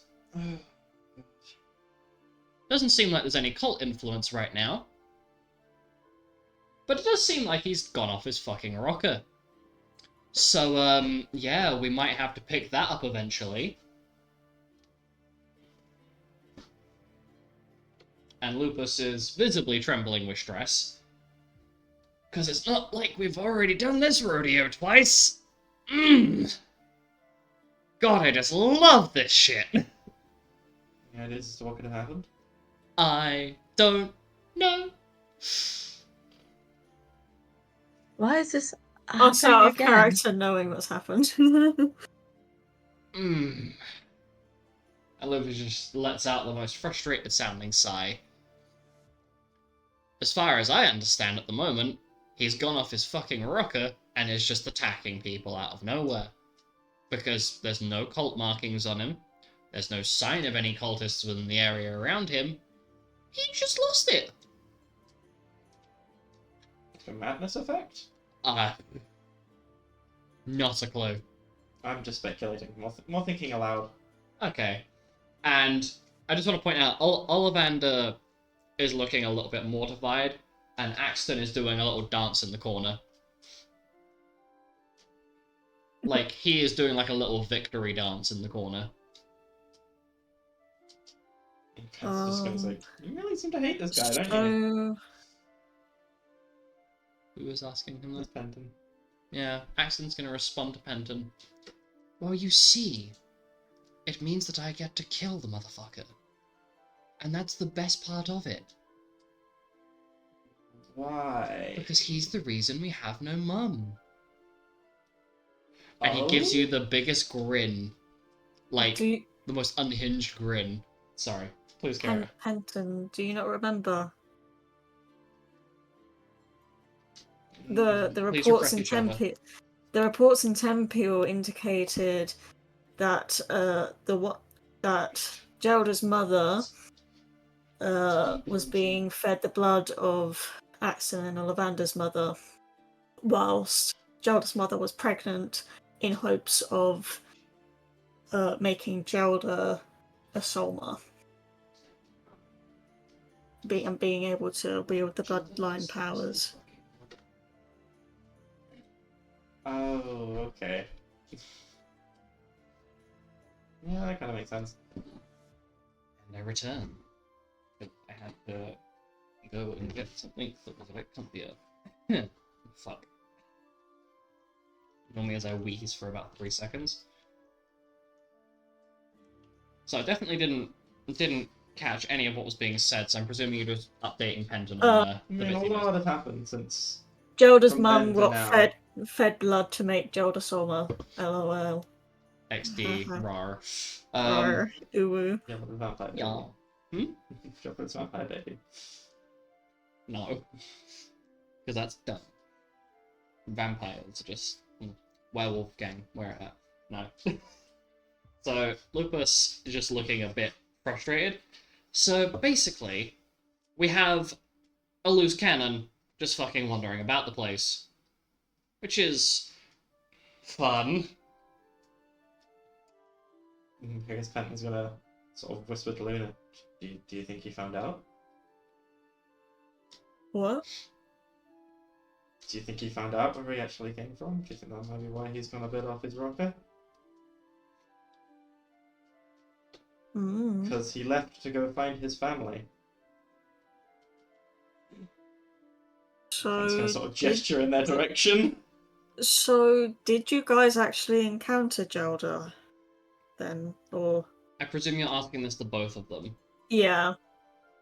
Axton is the first, as always, Axton is the first to pipe up. Well, unfortunately, madam, I must tell you that your question is rather, a rather stupid one. Not in the sense of it is a dumb question to ask, but more in the case of, were we to have encountered him first, I would have his head on a pike. Or by the looks of that picture, the other way around. Excuse you? What? I just met you. I don't know how strong you are. Perhaps I will take the time to educate you on why you do not insult a Solma. Well, we have a coliseum. I'm sure I'll make plenty of use of that. You I know hope what? you do.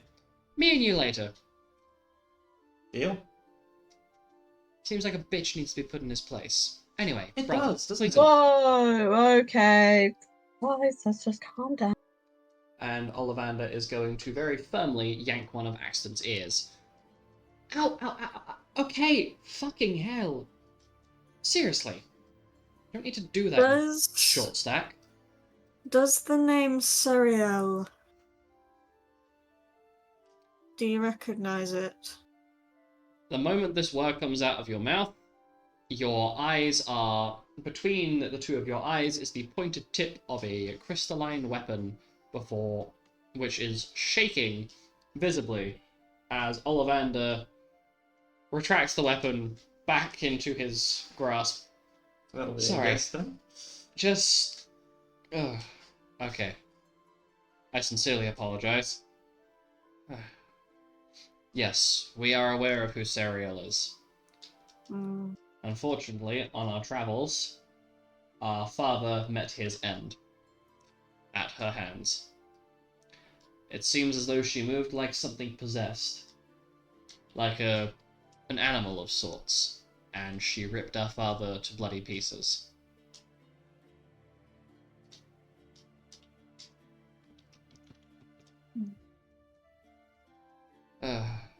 Yes, we are aware of who Sariel is. That's why we're here. Unfortunately, my brother seems to be insistent on picking a fight with everything that fucking moves. I hate to ask, how long ago was that? Ollivander ponders for a little bit. I would say maybe a few months ago. We've been traveling for a while. Unfortunately, trying to make our way all the way from Mathran to the center, to the north. Well, I think it's northeast anyway. We've been traveling for that long, I've fucking forgotten. But traveling all the way from Mathran to Girathina is not exactly easy when you're having to hop islands in the process. Well, Especially when during our journey we had some lettuce rain on us at one point. It's a very strange occurrence. Some what? Lettuce. Okay. Yeah, I'm not quite sure why that happened. hey, You're both as our character confused. Lupus. Yes. That town that they mentioned, do we know where that is? Mathran. Yeah, It's an island. it's an island. Yes. Okay. I will do you a flavor and eat. Yeah, I don't remember the last time that I looked. It's perfectly fine. I have this on basically speed dial in my I have it pinned in my own browser. So they have traveled from Mathran, and they describe to you as they've gone from Mathran to Demreras, to Infirmos, to Reveny, to Varnexian, to Girathina. Oh, that's being, a long way around.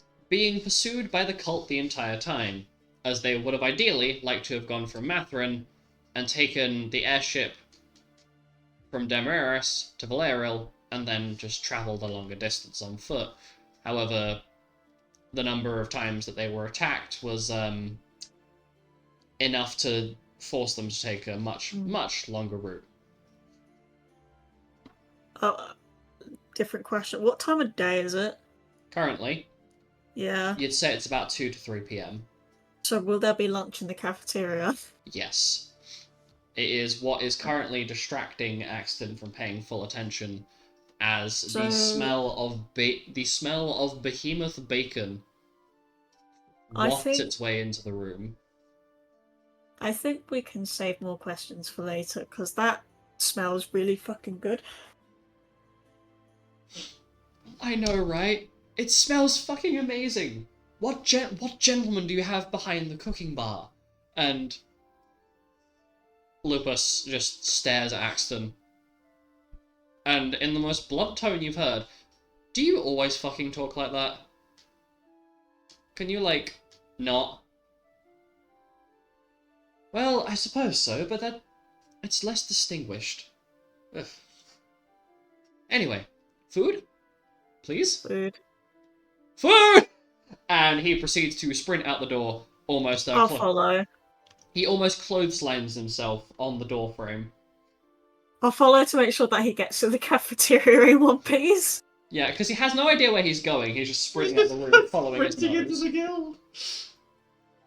And Ollivander is laughing, but his stomach is growling. As you all go to get food, and Lupus hops behind the counter and finishes off food before serving it. Now, my question is, ooh, this is actually quite devious of me. Oh no. Percentile roll. Tell me what you roll. Ooh, okay. So you have your food. And are you going to be having a chit-chat about anything whilst you're eating? Probably. Not sure what. Probably. Referring to group you exclusively at this point. Are we going to be alone, or...? You may as well be, because everybody else is sitting at different tables around the room, devouring Okay. this behemoth I think bacon. Penta will probably turn to the others and say, "That's not what I'm like, is it? What? Like, that's not how you used to see me, right?" Xanis, I don't know how people used to see you. I only know you as you are now. Xanis just very quietly It was a looks. general question. Xanis just looks. Well, you used to be really different. Yeah, what Alice Call said. everyone gentlemen. Ugh. You are an Is that individual. why? Is that why people have told me that Alice has constantly wanted to chop your head off? No, No, that's that was because. Oh, completely this is a different really thing. long story. Oh, no, it's not. No, it's not. The two of them were a couple, and then they were terrible, and then they weren't a couple. And Xanis just blinks. And Luna between the two is like, you were a couple? Yeah, mistakes are maybe. made. Yeah, we won't go back there. Kay pours several cups of tea. Oh, no, we're gonna go there. We're gonna go there. Because there is nothing interesting to talk about that isn't the depressing fact that one of our close allies that we definitely didn't push off the deep end is losing his deep end by murdering people. Anyway, I definitely didn't push him off the deep end. Right. Kay gives a judgmental look to several other people at the table, Not me, including. though. Hmm. Man, if Milo was here, he would be fucking miserable. Yeah. But he's Maybe gonna Milo- find out soon enough. Yeah. I think he'd probably be doing the best impression of a turtle he possibly can. So Kay pours out several cups of steaming fresh tea. A little bit of milk, a little bit of sugar for everybody. Only a small amount. Now then, Luna, let's catch you up on some integral information about our. Oh my gosh, have we really got to rehatch this? Yes, because Absolutely. unfortunately, things make a lot more sense when they're explained. I'm scared. And Kay, essentially, like she's telling a storybook. So you see, a while ago, Penton was an asshole. And that's No, I where know our what you're tale thinking. begins. You still are one, but you're at least likable now. And so him and Alice got together. And, suffice to say, things didn't exactly go well. And I think they broke up over, what was it, a rosebush? Yes. Like, that was the final straw, because you were giving her all of your tasks. Pardon me, Mhm. sorry. So, and then Kay basically proceeds to lay out all of this dirty laundry. Including including her own, like, she lays out all of the stuff that has happened from point A to point B.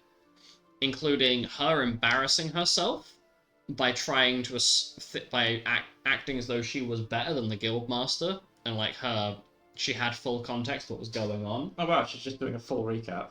Yeah, she's basically doing a full recap of everything from point A to point B, including the fact that she nearly tripped over herself when Xanis was running the other direction and being chased by Father Bear right at the start of the campaign. Like, the very Does she first include? Like all of the horrible things that happened to Kay and Xanis included, I'm guessing. thing. Yes. Does she include the death? Yes. Everything. She includes the fact that you got her head blown up like a watermelon. I was gonna say blown clean off, but it was more like what I imagine putting a stick of dynamite inside of a watermelon is like, and why her face is now covered in scars. The fact that Alice basically killed 3 people in one swing. Ares. And then, but there's one thing that is noticeably missing from this story for the people who have been here the full time, mainly referring to Alice, Penton, and Xanis. A particular comrade of yours that has not been mentioned.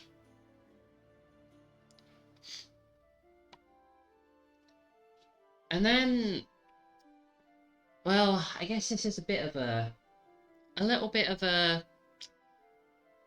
raw topic to bring up. But before Alec was part of our team, we had this person called Jasper. And he was, I think a little bit over his head. He was a werewolf who was looking for his brother, found his brother, and well, unfortunately when we went to Zodia, he got grabbed out of the cart by the Malboro King. That's why we were so terrified of it before you absolutely eviscerated it, Luna. I still have its mustache. Pulls it out. It's a gargantuan-sized mustache because the mini spell would have worn off by now. Don't worry, your bag is enchanted with a hammer's face, so basically your bag can fit any sort of comically large item inside of it whilst you're within the guild. So Luna's doing like a clown performance where she's slowly Basically, she out is with both slowly arms. pulling a giant mustache out, and you're getting a couple of looks from a few people across the room as Luna is pulling this giant mustache out, like freaking cloth, like those little like tied up cloths out of a sleeve. Just pulling them out, pulling it out, pulling it out. And I believe this is probably where Xanis is better off describing this bit. And Xanis looks at Kay like, are you fucking serious? Well, yeah, I decided it'd be a genius idea to jump off of the fucking cart to try and save him. And we spent a few days in the woods, talking. Unfortunately, the way that the Malboro grabbed him, it had folded him in half like a deck chair. So his spine was broken completely. Which meant that he was completely paralyzed. We somehow managed to completely immobilize him.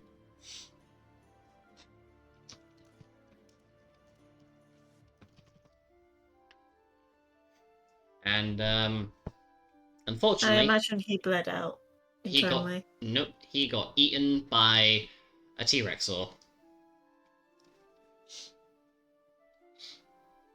But, Which was why I checked with Xanis to make sure it was okay when we put that little stunt in the Feywild.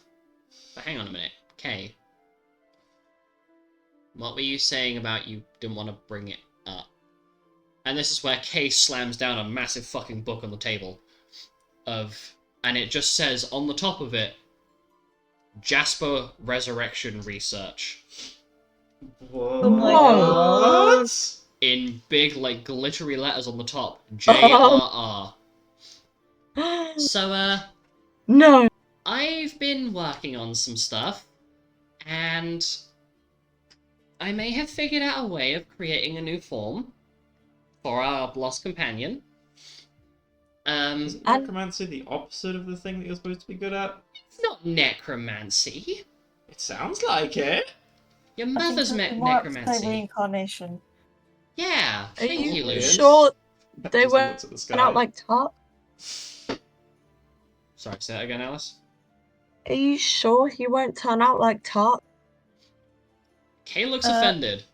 What Excuse you? was that abomination thing that you guys went and fought before I officially joined your group, right? Yeah, unfortunately. Yeah, and he Oh. became an abomination because he got revived. No. From the way that you explained it, he was revived via other means, went insane, but was turned into an abomination by the cult, by combining him with other monsters. So I don't. Reincarnation doesn't work that way. Kay nods in approval of Luna's statement.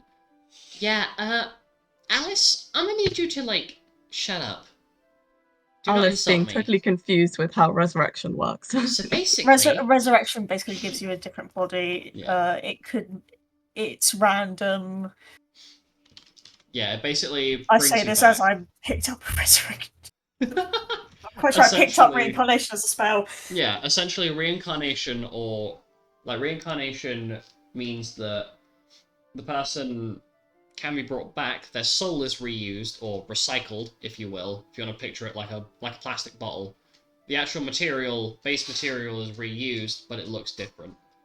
So in theory, basically as Kay explains it, she's trying to figure out a way of bringing Jasper back from the dead, but in a new body. Because unfortunately, she So, can't like, bring in the back. same way as that Ollivander fella that they were talking about. That was reincarnation. Kay nods. Yeah, kind of. Basically, Ollivander's soul has gone through the life stream, and the previous life that was attached to it has been collected by its deity. And so all the memories and everything associated with that person has gone off to that respective deity. But then there's the other half of the soul that's left over. It's like It's like if you were to eat half a tub, like you have a 50-50 tub of like vanilla and chocolate ice cream, and you only eat one half of it. The other half is still left. It's kind of similar with when souls get remade, like reincarnated.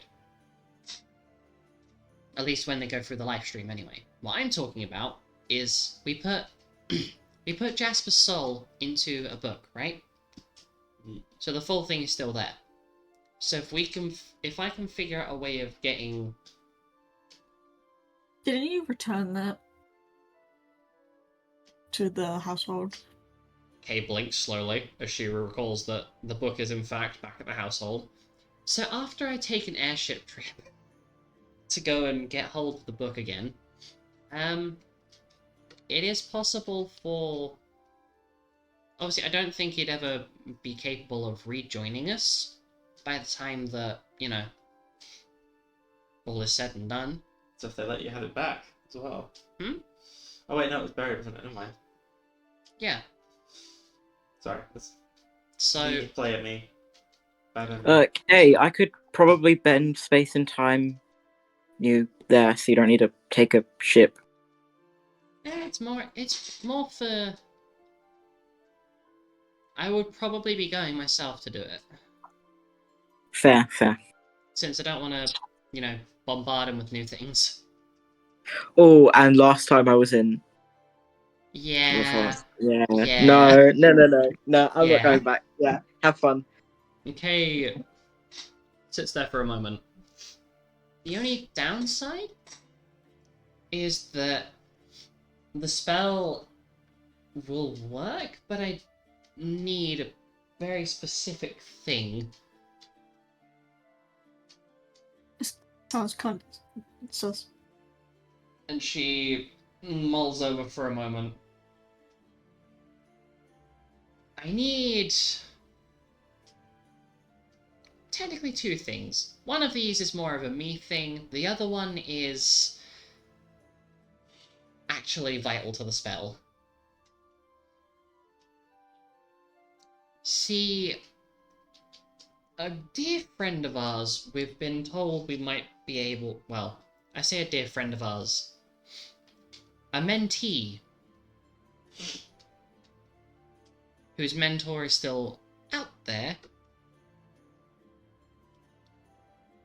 There's been talk of potentially being able to save him. And Kay is staring directly at Penton. What are we doing with that? I need to know this before I decide.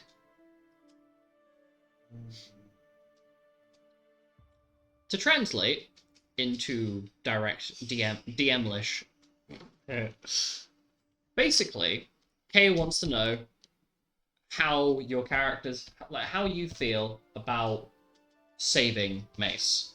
I say saving in air quotes. Oh. do you think that man can be redeemed or could serve an alternative purpose? Benton believes he can be redeemed. And this is a discussion that's currently taking place at the table.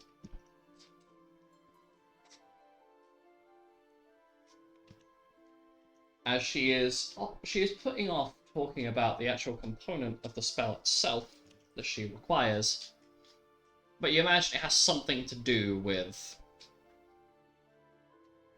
Senor Bone Man. And Takei looks around the table. So, what are people's thoughts on that anyway? I'm imagining that the table's gotten rather quiet. Well, I have I no would like to idea. save the man that he was, as opposed to the thing that he became. Since I knew him before and he wasn't like that. And also, dude is hella powerful. If we can get him onto our side, then that's yet another hand to use against the cult. And one with probably extensive knowledge of how the cult works, being as they were from it. I'm conflicted, but I guess I will leave that to the people that know about Mace the most, which is not me. So Kay On that looks at Alec. So, why are you conflicted? May as well lay it out on the table. well, it would be good to, I guess, have him on our side, but also I really just don't like. He's part of the cult. Why Yeah. would we want it? I did not like fighting him, and I don't like him. I agree with you. Kay nods. So, surely... Hang on. So, I don't like him either, but you might like how devilish this is. If what Penton says is correct, and that there is still a person on the inside of Mace, and he is still human, in loose air quotes, he is still a person, he's got to have... I'm imagining he deeply regrets what he did to me and Xanis. Now, if we kill him, he doesn't have to deal with it again. But, and this is where a very sick, twisted smile forms on her face, if he's still alive, he has to live with that, and it's going to eat him up from the inside out until he makes amends for it. And surely that's, you know, I don't know how you feel about that. But I feel like it'd be a bigger thing for him to suffer through it and make amends for his mistakes, rather than being given a get out of jail free card. And Kay is smiling, as she seems rather pleased with an unsurprisingly philosophical statement coming out of her mouth. Where anybody else, oh well, but because it's Kay, which is a smart ass, who's surprised? I'm down. Yeah, I'm cool with it. And Kay is looking at Alice. Well, If you think so. well, it's more of a...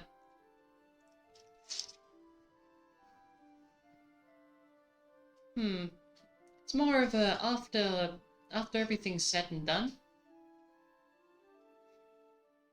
we don't have to deal with him anymore. Bad question. So, how are we supposed to bring Mace back to his senses? As from what you guys have told, he's gone a bit because of that curse. Yes, that would be the case. Jesus Christ! Oh. And fuck. Ankh is looming over the back of Luna. Jesus! Where did you come from? Oh, did I scare the little rabbit? Yes, you did scare the little rabbit. Do you mind if I take a seat? People usually not. Alright. Okay, I'll It's knock. And then he basically taps on the back of Penton's ears. fine. What? You asked me to knock. And Ark gets himself a little cushy up next to... Imagine that Luna and Alec are sitting relatively close to each other. Hmm. At least my brain is picturing, like... Yeah, okay. So... Main reason why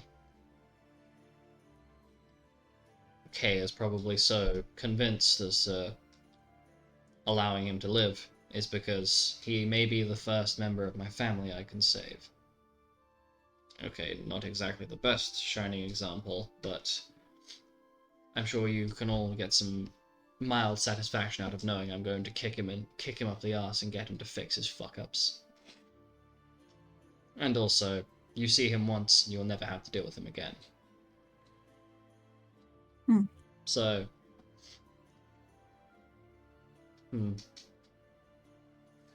Now, the solution is quite simple. You kick his shit in, and you crack his phylactery. You don't break it, you crack it. And then I will take it. Okay. What's cracking it do? Well, you see, it puts it in a state where it's not a whole phylactery. The body cannot reform anymore. Because technically, the phylactery is destroyed. But it's not destroyed enough that it's completely ruined. So it permanently traps the Lich's soul inside the phylactery. It is in a... best way I can describe it, and this is me describing it as the DM, is it's like a Schrodinger's cat type thing. Provided that the soul itself cannot reform into a new body, it exists within the gemstone. But it also doesn't exist within the gemstone because it's constantly trying to find a way to reform itself. So provided that the soul is not removed or looked at, I say in loose air quotes, looked at any point, it does and does not exist in that space. Like a stuck record. Kind of, yeah. It's like a record that's stuck on, like if you're listening to something and it, like an old CD and it starts like jittering it on that same line. It's kind of like that. It gets stuck in the process. It doesn't update properly or save. It just gets the program freezes up when it's trying to save. Mhm. And so back to Ankh. Oh, fuck, inside was the broom handle. That was not an invitation. Not sure that's relevant, Ark, but... That's me, not Ankh. No. I refuse to allow you to do this to the most badass character. Isn't Kazaroth. The other side of the Kazaroth coin is Ankh. But anyway, essentially what I will do is take the cracked phylactery and then turn it into a similar contraption to my soul stone. You know, that big shiny green thing that got pulled out of the abomination. There was a big shiny green thing. And Ankh is going to slide up the center part of his chest piece so that Luna can see the big green soul stone in question. And you should just show off for everybody at the table. We didn't die for that. Yeah, we fought the abomination, and then this guy comes out of nowhere and is like, Give me "Give jam." that to me!" Arrgh. So we did. We gave it to him. Well, I suppose if I did sound like that, it's a little bit less elegant than I might have intended it to come out. And Ankh smiles at you, Alec, amused by your recounting of it. Now then. Holy shit. Hmm? That's me. Oh, okay. Well, simply put, though, it will require a very specific device to crack it. And I do believe that one of our doubters should be the one to do it, so you get a little sense of satisfaction from cracking it. And Ankh looks at Alice and Alec. You two were the first dissenters. perhaps one of you two would like to crack his phylactery. I would very much. Well, yeah, go for it. And Ark hands you. That's a surprise. I did not expect Alice to say, "Go ahead, Alec. You can smash the Yeah, that's- crack the Look, phylactery." sometimes That's fair. Alice is actually nice. Okay, I know that you'll think that she really hates people No, and it's wants to because hit everything. it's because Alice is sitting there like, I don't want the responsibility if I put the soul if I put his gem in there wrong and I crack it Yeah, wrong. no thanks. I'm a bit too dumb to do this. She's just I'm picturing like Alice is just slightly timid of the idea of like putting Mace's phylactery in the device the wrong way round. Like, if you were to like put milk, like if you're like really tired and you like put the milk jug lid facing downwards, like the equivalent of that. Exactly. Or I don't know, a peppercorn grinder in the fridge. You gonna tell him about the part 2 of that? Nope. Go for it, Alec. So Yeah. Alec, you are given a square device, or more of a like cuboid device, that has a very specific shaped like mechanism on the inside of it that looks like a horned demon with like it's basically think like a. Oh, I'm trying to think of how to describe it. Do you remember what the baby moth's tusks look like? Like the little bits that stick out the top of its head? I don't know. No. These. It's like a fox skull with like those attached to the top of it. So it's like pointy up Boy horns. antlers. Cool. And it's a fox skull with those attached to the sides. That is what my my relative's phylactery looks like. You will put it in there, you will tap the top of it, and you'll crack it. And then you'll bring it back to me. Simply put. Though I'll be there as well, so... True. Hopefully that should alleviate some of your concerns relating around... Mace. Now then. I'll catch you later, Queen. And Ankh stands up and pats Kay on the head before walking off. Yes! Walk it, Ankh! As Ankh just walks away normally. He doesn't do anything sassy. It's just the most stoic walk. That's what I put the move on him. I did not expect to hear that come out of his mouth. Kay just shrugs. Hey, well, I mean, I've got to keep myself entertained somehow. What? You what? What? Pen just looks straight at Kay. Kay looks very confused. What? What have I done? Should tap his nose. What? What? I'm just making friends with the others, with the perceived enemy of my family for years. Dude's fucking cool. I am a bit lost as to why everybody seems so surprised, but Just the things you do for entertainment concern me. the things that you do for entertainment concern me. I've never told you the things I do for entertainment. And Kay's going to impersonate a werewolf. That's that's bro.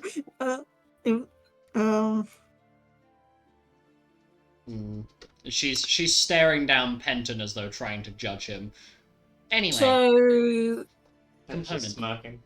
that's sorted. So this Gelder guy. Yeah. Yeah. hold on. Before we get to him, Oh. so what I need is... It's gonna sound really dumb. But, I need a very specific type of gemstone. What specific gemstone? The irony being, I need a medium-sized jasper. About the size of my palm. Oh, here we go. It's using... How did that happen? Okay, so it's some really old resurrection magic that It's like from all the way back when Ankh was first doing healing things. Because yes, before he was a necromancer, he was a white mage, which is fucking weird to think about.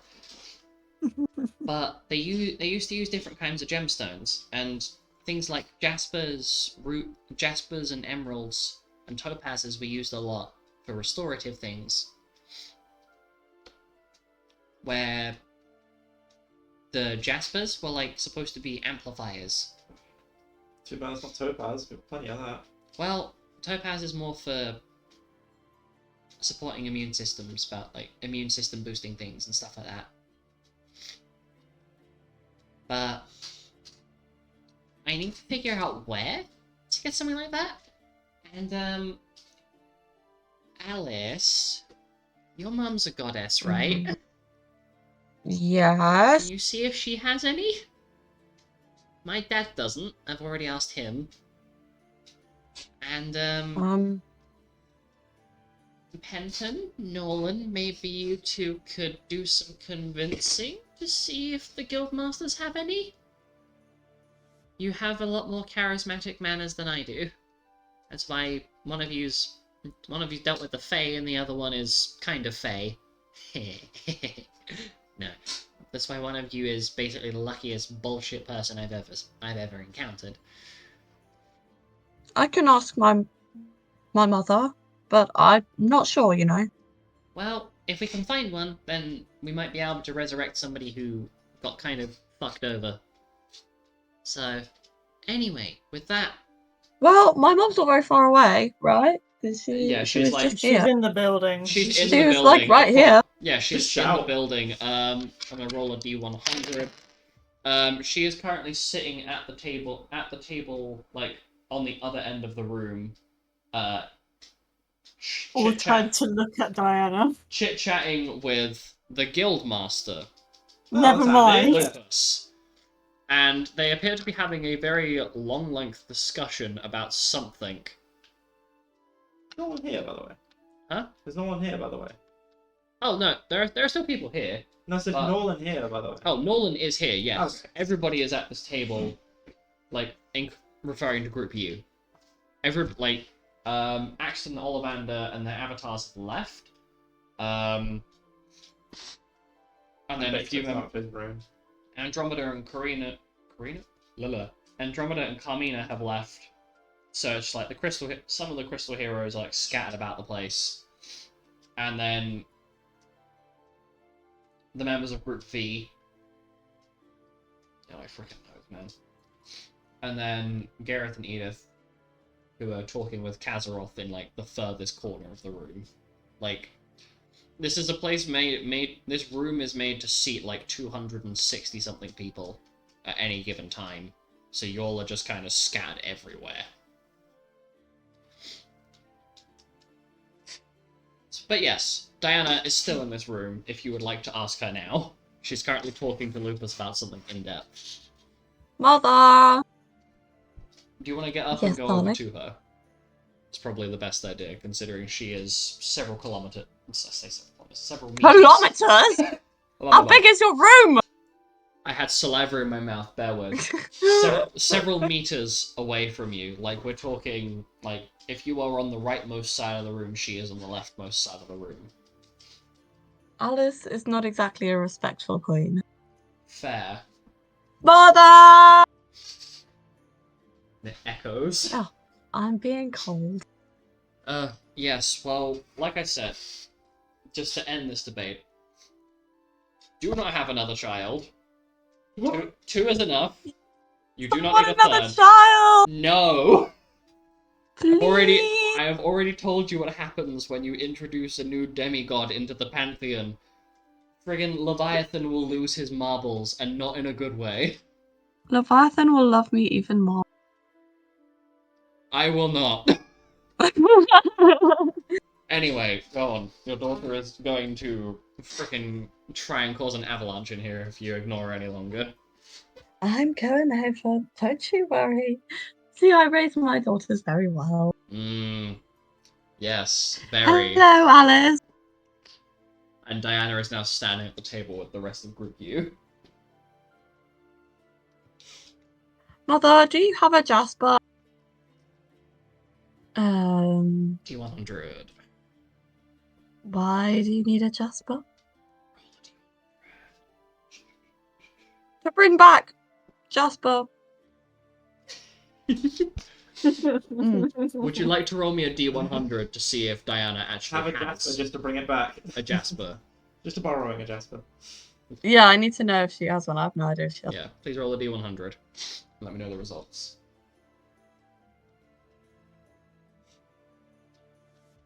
77. You do, in fact, have a few Jaspers, and as Kay kind of jumps in eagerly to like ask about the specifics of some of these gemstones, the one you do in fact have a gemstone, a Jasper, that is of an appropriate size to what Kay is questioning. Oh wow, we're getting very picky with the Jasper. And it just so happens to be one of the Jaspers that was recently given to you as an offering by a family of wood elves that wish to join your coven of Shaddarkai elves and become. Yes, we have. Sorry, go ahead. We have many a friend with the wood elves. As my husband, Alice's father, is a wood elf, and we are very kind to each other in Aquarian. And they, in fact, gave me a Jasper of a similar shape and size to the one that you might be looking for. Question is Diana going to allow Alice or Kay to take that? That is a great question. Sorry. I might need some persuading. Okay. This. Who's Hey. Kay is going to make a persuasion check, rolling a 52 total, nat 20.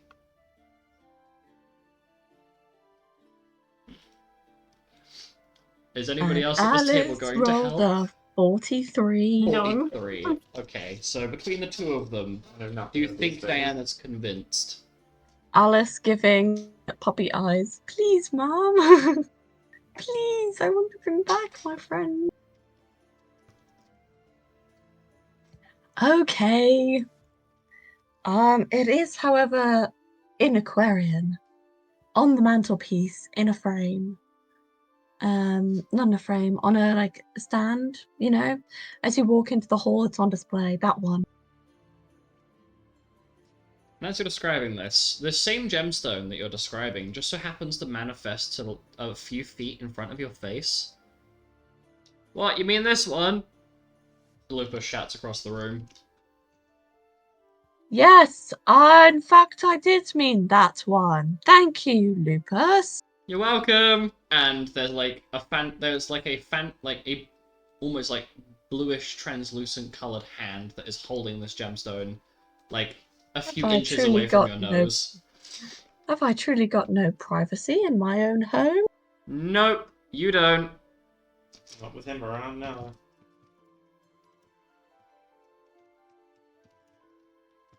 I was going to mention something very inappropriate, but I realised that my daughter is in front of me. But his husband's even worse. Perhaps. Yeah, he certainly fucking is.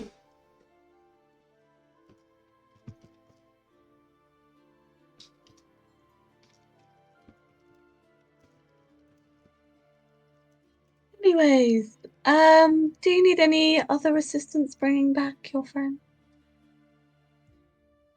Kay pipes up. I mean, I wouldn't mind a little bit of help getting over to Reveny. At least, I don't know if you could contact, Ask Leviathan to tell Garuda to take a chill pill for like 20 minutes so I can get there without getting ripped to pieces on the flight over. I can provide you with a peace airship. One of those, fancy deity ones that doesn't get struck by Garuda.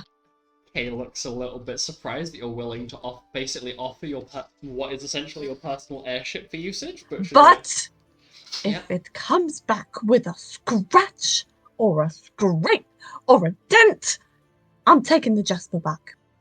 And I don't care if he's a gem or a living man.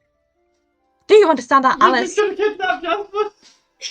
Sorry, hold on. This I'm belongs just to me. I'm picturing, like, Kay comes back, there's a tiny little chip, and Diana just basically picks up Alec like a log.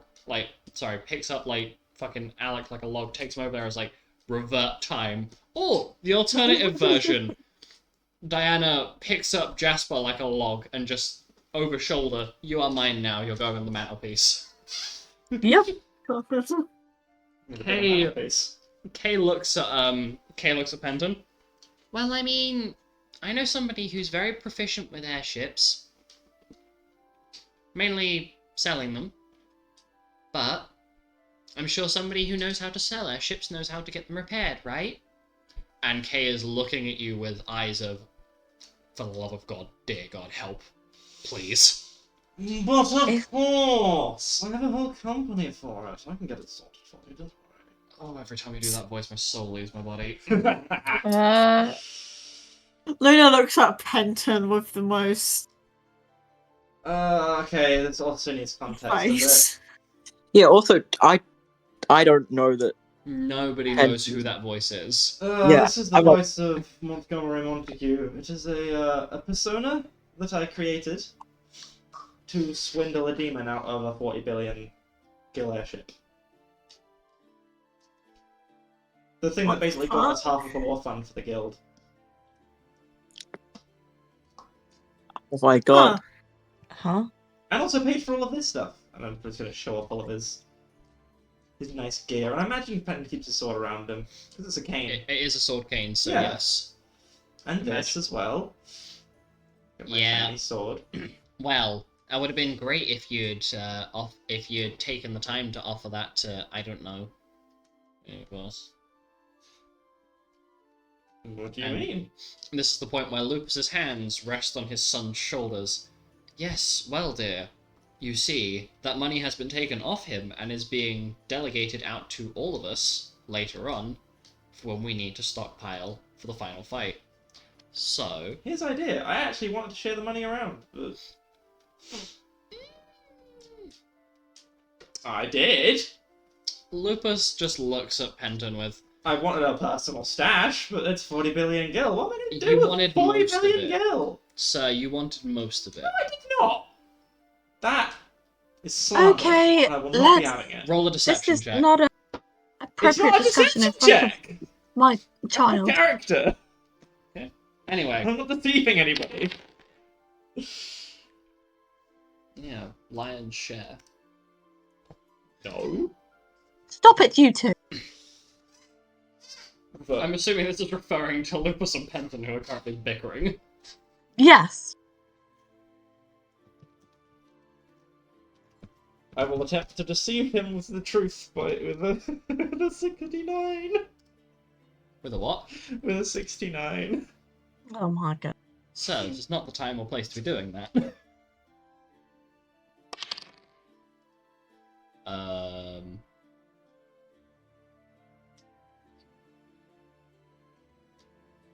Both rolled 69. That was really funny. So they're both brought to their wits' end as they're trying to figure each other out.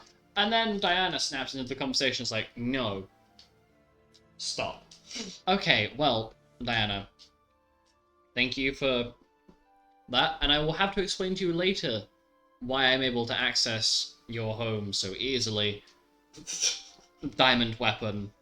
Should be Yes, the I only do prompt you need a detailed explanation into that one because Okay, well, why don't you come with me now, and we can go and sort this out, okay. and so I can thank explain to you. you where I actually have access to. Don't worry, Yes, your because private chambers are I not would there. quite like to have some more private rooms. You do have private rooms. Which It's ma- ones? Well, not the foyer. Not or- my foyer. And the the big open Not open my plan living room. room. Well, okay, but the two biggest rooms in the building. I'm not. Do you have access to my kitchen? No. Is this where my food's been going? No. Lucas? Homegirl, my food is. Oh my Oh, god, no. my hand just cramped. Oh no, please don't start this. Homegirl, all of my food is locally hunted, first off, by my guild members. Second off, do you really think that food that came out of your kitchen would taste as good as stuff that came out off of my grill? Excuse me. You're excused. Come Are on, then. you really coming at my cuisine? No, because it doesn't make me feel good enough to come at it. Now then. Will have you know that Aquarion is known for And its seafood. I imagine, like, just from the shadows you hear it. Oh, snap! And this, I just want you to know that for like Group U, you can like hear this debate, this back and forth like debate over whose cuisine is better. Like Lupus's cooking versus Diana's chefs. Is disappearing off into the distance as Diana is cross-armed, basically being pulled, like magically slid across the floor with a rune. Bye, Alex's mom. And Kay is looking very excited about the fact that she finally has hold of a good quality Jasper. Well, does anybody know how to fly an airship?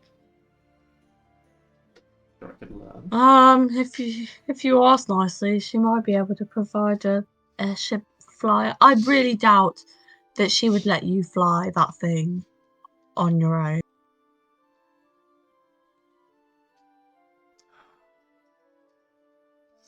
No. Did I think somebody you'll be say hosted. airship? Corner of my eye, I saw that. Did somebody say resurrection and airship? Oh Goodness. god! And Kazaroth basically flops onto the table Oh my god. in like the draw me like one of your French girls pose. Hello. My I'll great play an airship. grandpa. I can fly an airship. Hello. You can fly an Yay. airship? I can fly an airship. You can fly an airship. I can fly an airship. I don't know that my mother will like you flying the airship. Sweetheart, I'm used to most people not liking me. It's kind of my thing. I like you. You're kind of part of my family. I know, which is why people don't like me, because our family tree is a little bit fucky-wucky. Anyway, you there, Miss Lavanda. Aside from the fact that your, little verbose plan here is probably not going to go quite well, I would like to watch you fail if it does go wrong. So, I'll drive you there, I'll drive you back, and I'll take the responsibility of, any scritches. Yes? Yes. Okay. Bye! I'll see you in a few hours. Kazaroth just walks away as fast as he arrived. Oh, this is such a crazy fucking place. Well, I guess then in a few hours, Kay, you'll be gone to Ravani. Yeah, I mean, not exactly how I was planning it, but, Hey ho. if Let's it have works, that it present. works. Honestly, I feel like when this is all over, I don't think I could ever go back to regular life. I feel like normalcy would just be too boring. I mean, to be fair, you joined the guild that is run by both my dads. You've met Brutus. That's the normal. I've been Brutus. That was a weird thing. You've Thing met most I of the chose guild. to do. I'm not sure my mum the has Sleeping gone back Wolves to is normal probably life. the most abnormal guild out of them all. I mean, Definitely. yeah. I mean, you're not wrong, but I mean, have you seen us? We aren't exactly Part of normal. us. We are definitely contributing to that weird. We've got... Even if we weren't here, it'd still be weird. I mean, not including the responsibility of the little beast. I mean, for what you guys have told me since you joined or started at the guild, you've just been thrown into the deep end. I mean, that's how that does Oh it. yeah. Yeah. Oh, we have Like, seen some like, shit. No, was we've it been not thrown- not even a month in? You two get kidnapped, Yep. tortured, and magically aged into adults, Mm-hmm. and it's not even been a year. Nope. Has it even been half that? I came here a broken, bleeding pulp. I think I came What here the in May, June, July, June. Somewhere around that. I can tell June. you from the start, the campaign itself, this is as DM, the campaign itself started on the 4th April, 56 AR. It is currently October. The 21st Okay, so of at least October, it's been 56 AR. it's at least been 6 months. It has in fact been 6 months and 17 days since the campaign actually started. Just for context of how much has happened in such a short period of time. So, anyway, Gelder. Yeah, that guy. Yes? So, what are we fucking talking about? So, from what it sounded like, he slowly started going a bit cuckoo whilst he was still here. Yeah, I mean... Xanis just kind of And sits there. that started after his mum died, right? Yeah, Right. so basically...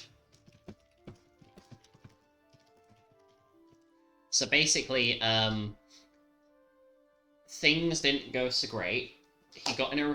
His mum died shortly after he got in a relationship with one of our ex-guild members called Milo, who wasn't a bad person, but once his brother died, he kind of started spiraling, like, really badly.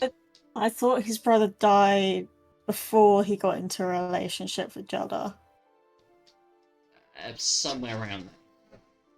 But his mother died I think a little bit before that. But they got together. They were really, really close for a little while, and then things just kind of went south really quickly, and it didn't end well. And then they were both kind of closed off from each other. And I don't know if Mira really helped or hindered things, but we couldn't really catch the gap. And then for those of us that weren't really affiliated, some of us didn't really do much to help there. At least from what I could see, but I was kind of on the outskirts of that. Basically everything that could have gone wrong went wrong. We could have probably done more, but we kind of didn't. I mean, aside from Nolan, I mean, by human standards, you're adults, but by your own race standards, you're all kids. Bar Nolan, I think. Yeah, Nolan, most of them are considered more in that awkward middle ground between adult, what I'm going to call adult, and adult with a capital A. Yeah. Like when you're the awkward middle ground between freaking 18 and 20, where people are like, you're not an adult, and then you're like, yes, I am You're an adult. legally. You are legally an adult, but we're not going to treat you like one for years. There you go. And you're not going to feel like one for years longer than that. I mean, guilds are stressful enough, but Yeah, I'm not being honest. If I was in your guys' shoes from the start, I don't know, and I was a lot younger, I don't know. Well, mental stability is way out the window at that point. Yeah, well, he spiraled a lot. I mean, me, I know Kay tried, and he seemed to be reciprocative to that a little, but I think in the end it just kind of got a bit too much for him, because he didn't really handle the breakup with Milo well at all. And then Xanis kind of trails off. He broke up with who? He broke up with Milo. I think it was more, at least from what Kay told me, it seems like I think he tried to break it off first so he didn't get hurt as bad.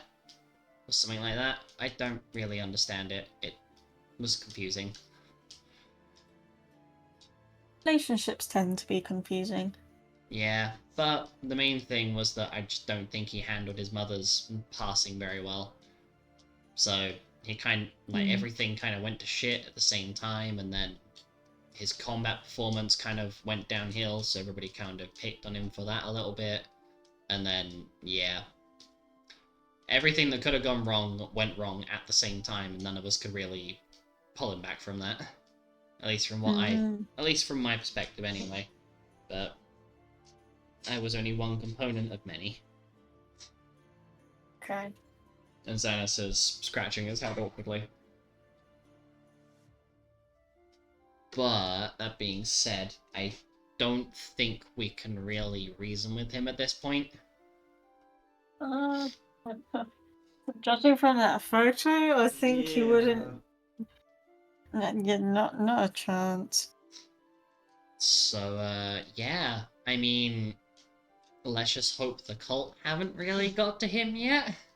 I mean, from what it sounded like, he was not stable, but not borderline, but not murderer.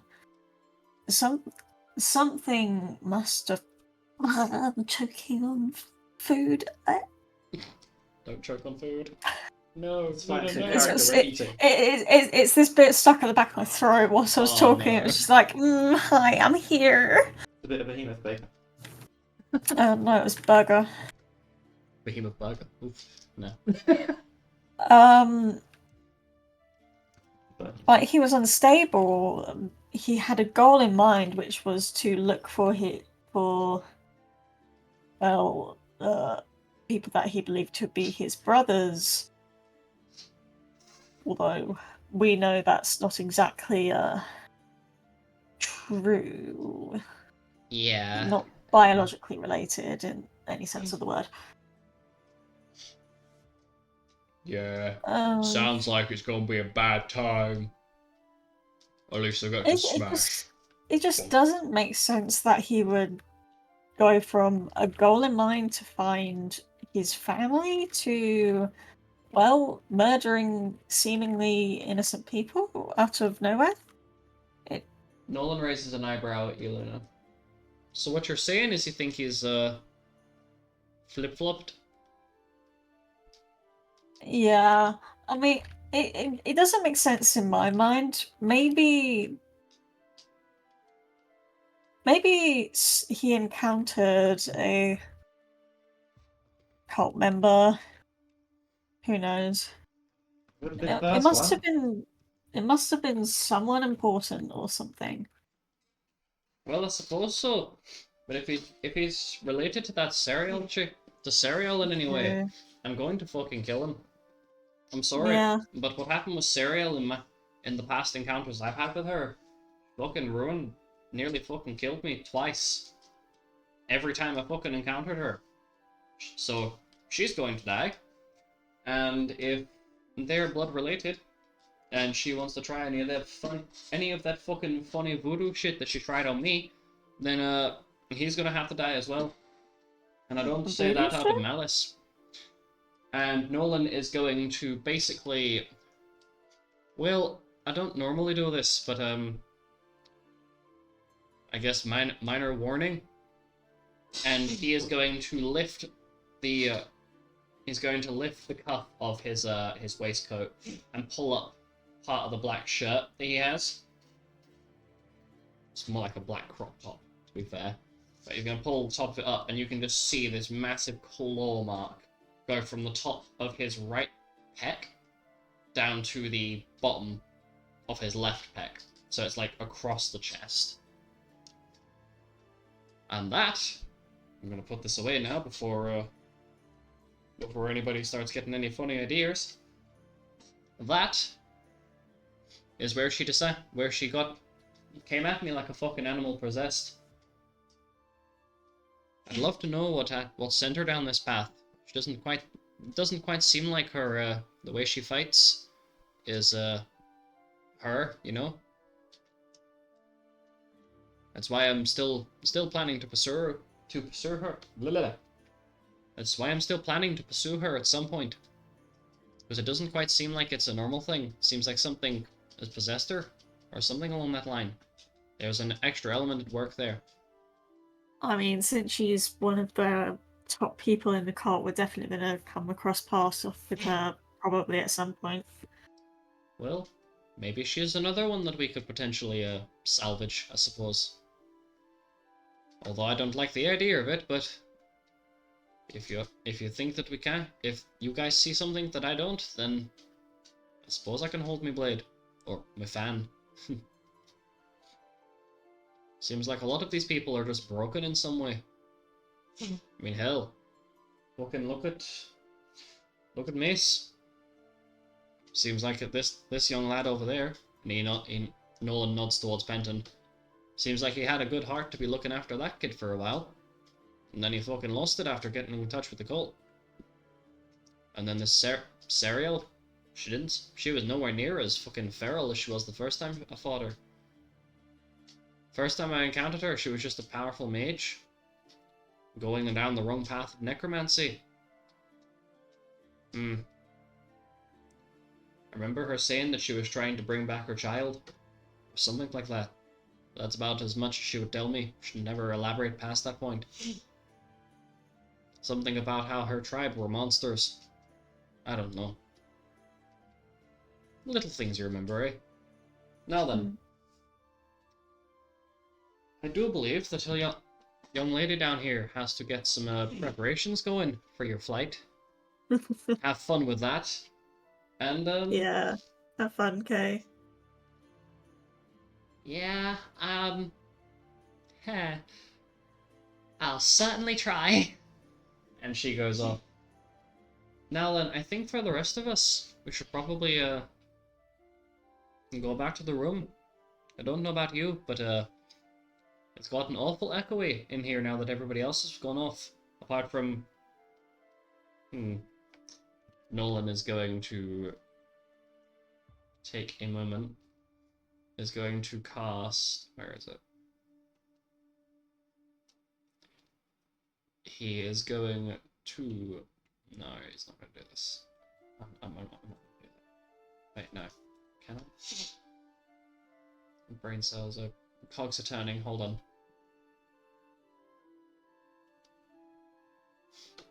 He's going to take a look around the room. And see that the only person left in here is swinging off the chandelier. And that's when you spot that Zippy has decided to take an epic power nap, sitting up on this, like, wood... I don't want to call it, like, a proper, like, fancy chandelier. More like just corrugated metal that's holding up a bunch of, like, orbs of light. And Zippy is currently nestled up on the top of this, just taking a nap. How the heck did he get up there? I think it's probably a question we're best off not asking. It seems like, commonplace. And then you can just hear Zippy very quietly snoring. Don't try and replicate it because you've got a blocked nose. Honk, Exactly. me. Honk, honk, me. And so, the party end up leaving. After a little bit. Kay goes on her little trip. It's quite a fast one, given the speed at which Diana's airship moves. The airship moves on like Kazor speeding across the skies. Oh yes, you can very much see, like, because you're He actually managed to take that bloody airship. Yes. Kazarov!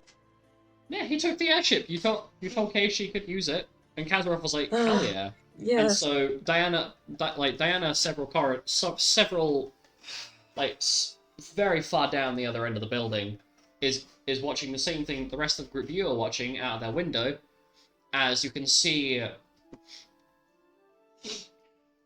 the Grand Swan, the personal airship of the Powers family, just zip straight through the fucking sky in the direction of Revenue.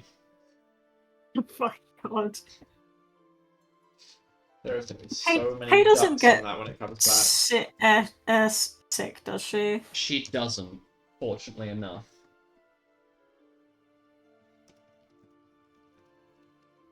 Also, just in case you would like to put that in your personal lore, Miss Powers, that is I love my lord. certainly you may.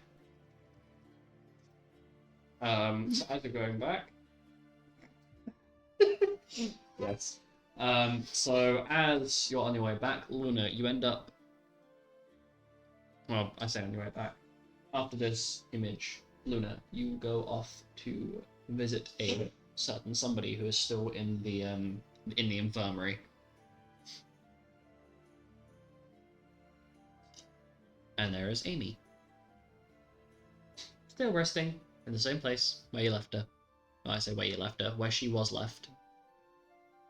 Being checked over once in a while by Lilac, who is currently resting in here.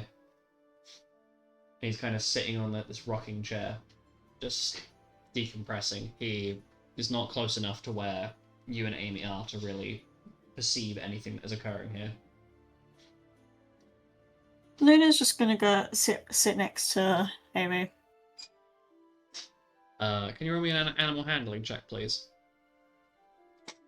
Jesus Christ.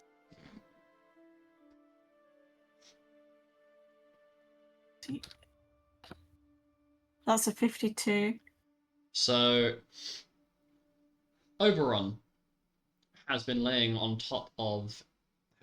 underneath some of the folds of Amy's bed sheets. Like there's a little fold, there's like a secondary blanket that's like folded at the bottom of the bed that Oberon pops out of. Jump scaring you a little bit, but you manage to convince him to get off Amy and let her have a proper rest. Amy's been resting for like over a week now.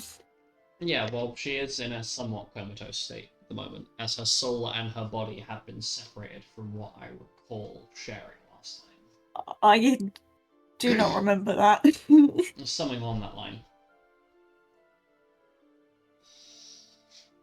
Yes, because her soul appeared to be missing from her body, if memory serves right. If not, then I've just invented something new and fuck it, we're going with I it. mean, that was definitely the case for not Aurelus, Orion. Yes. Orion's soul was gone. Yes. I do recall. Okay, we'll just roll with it. Amy is not conscious. There we go. Solution.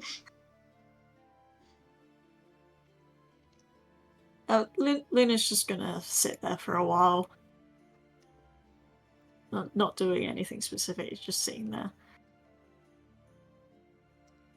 And since it is almost time, I'm going to conclude the session there on that lovely, lovely image of I'm imagining Luna sitting in like a little rocking chair, with like a warm drink that Lilac's probably brought over at some point, just watching the ending sections of autumn out the window. Oh, voice crack. The ending sections of autumn out the window as the warm-coloured leaves drop from the outside trees. And I'll see you in the next session. Bye-bye. Bye. Bye.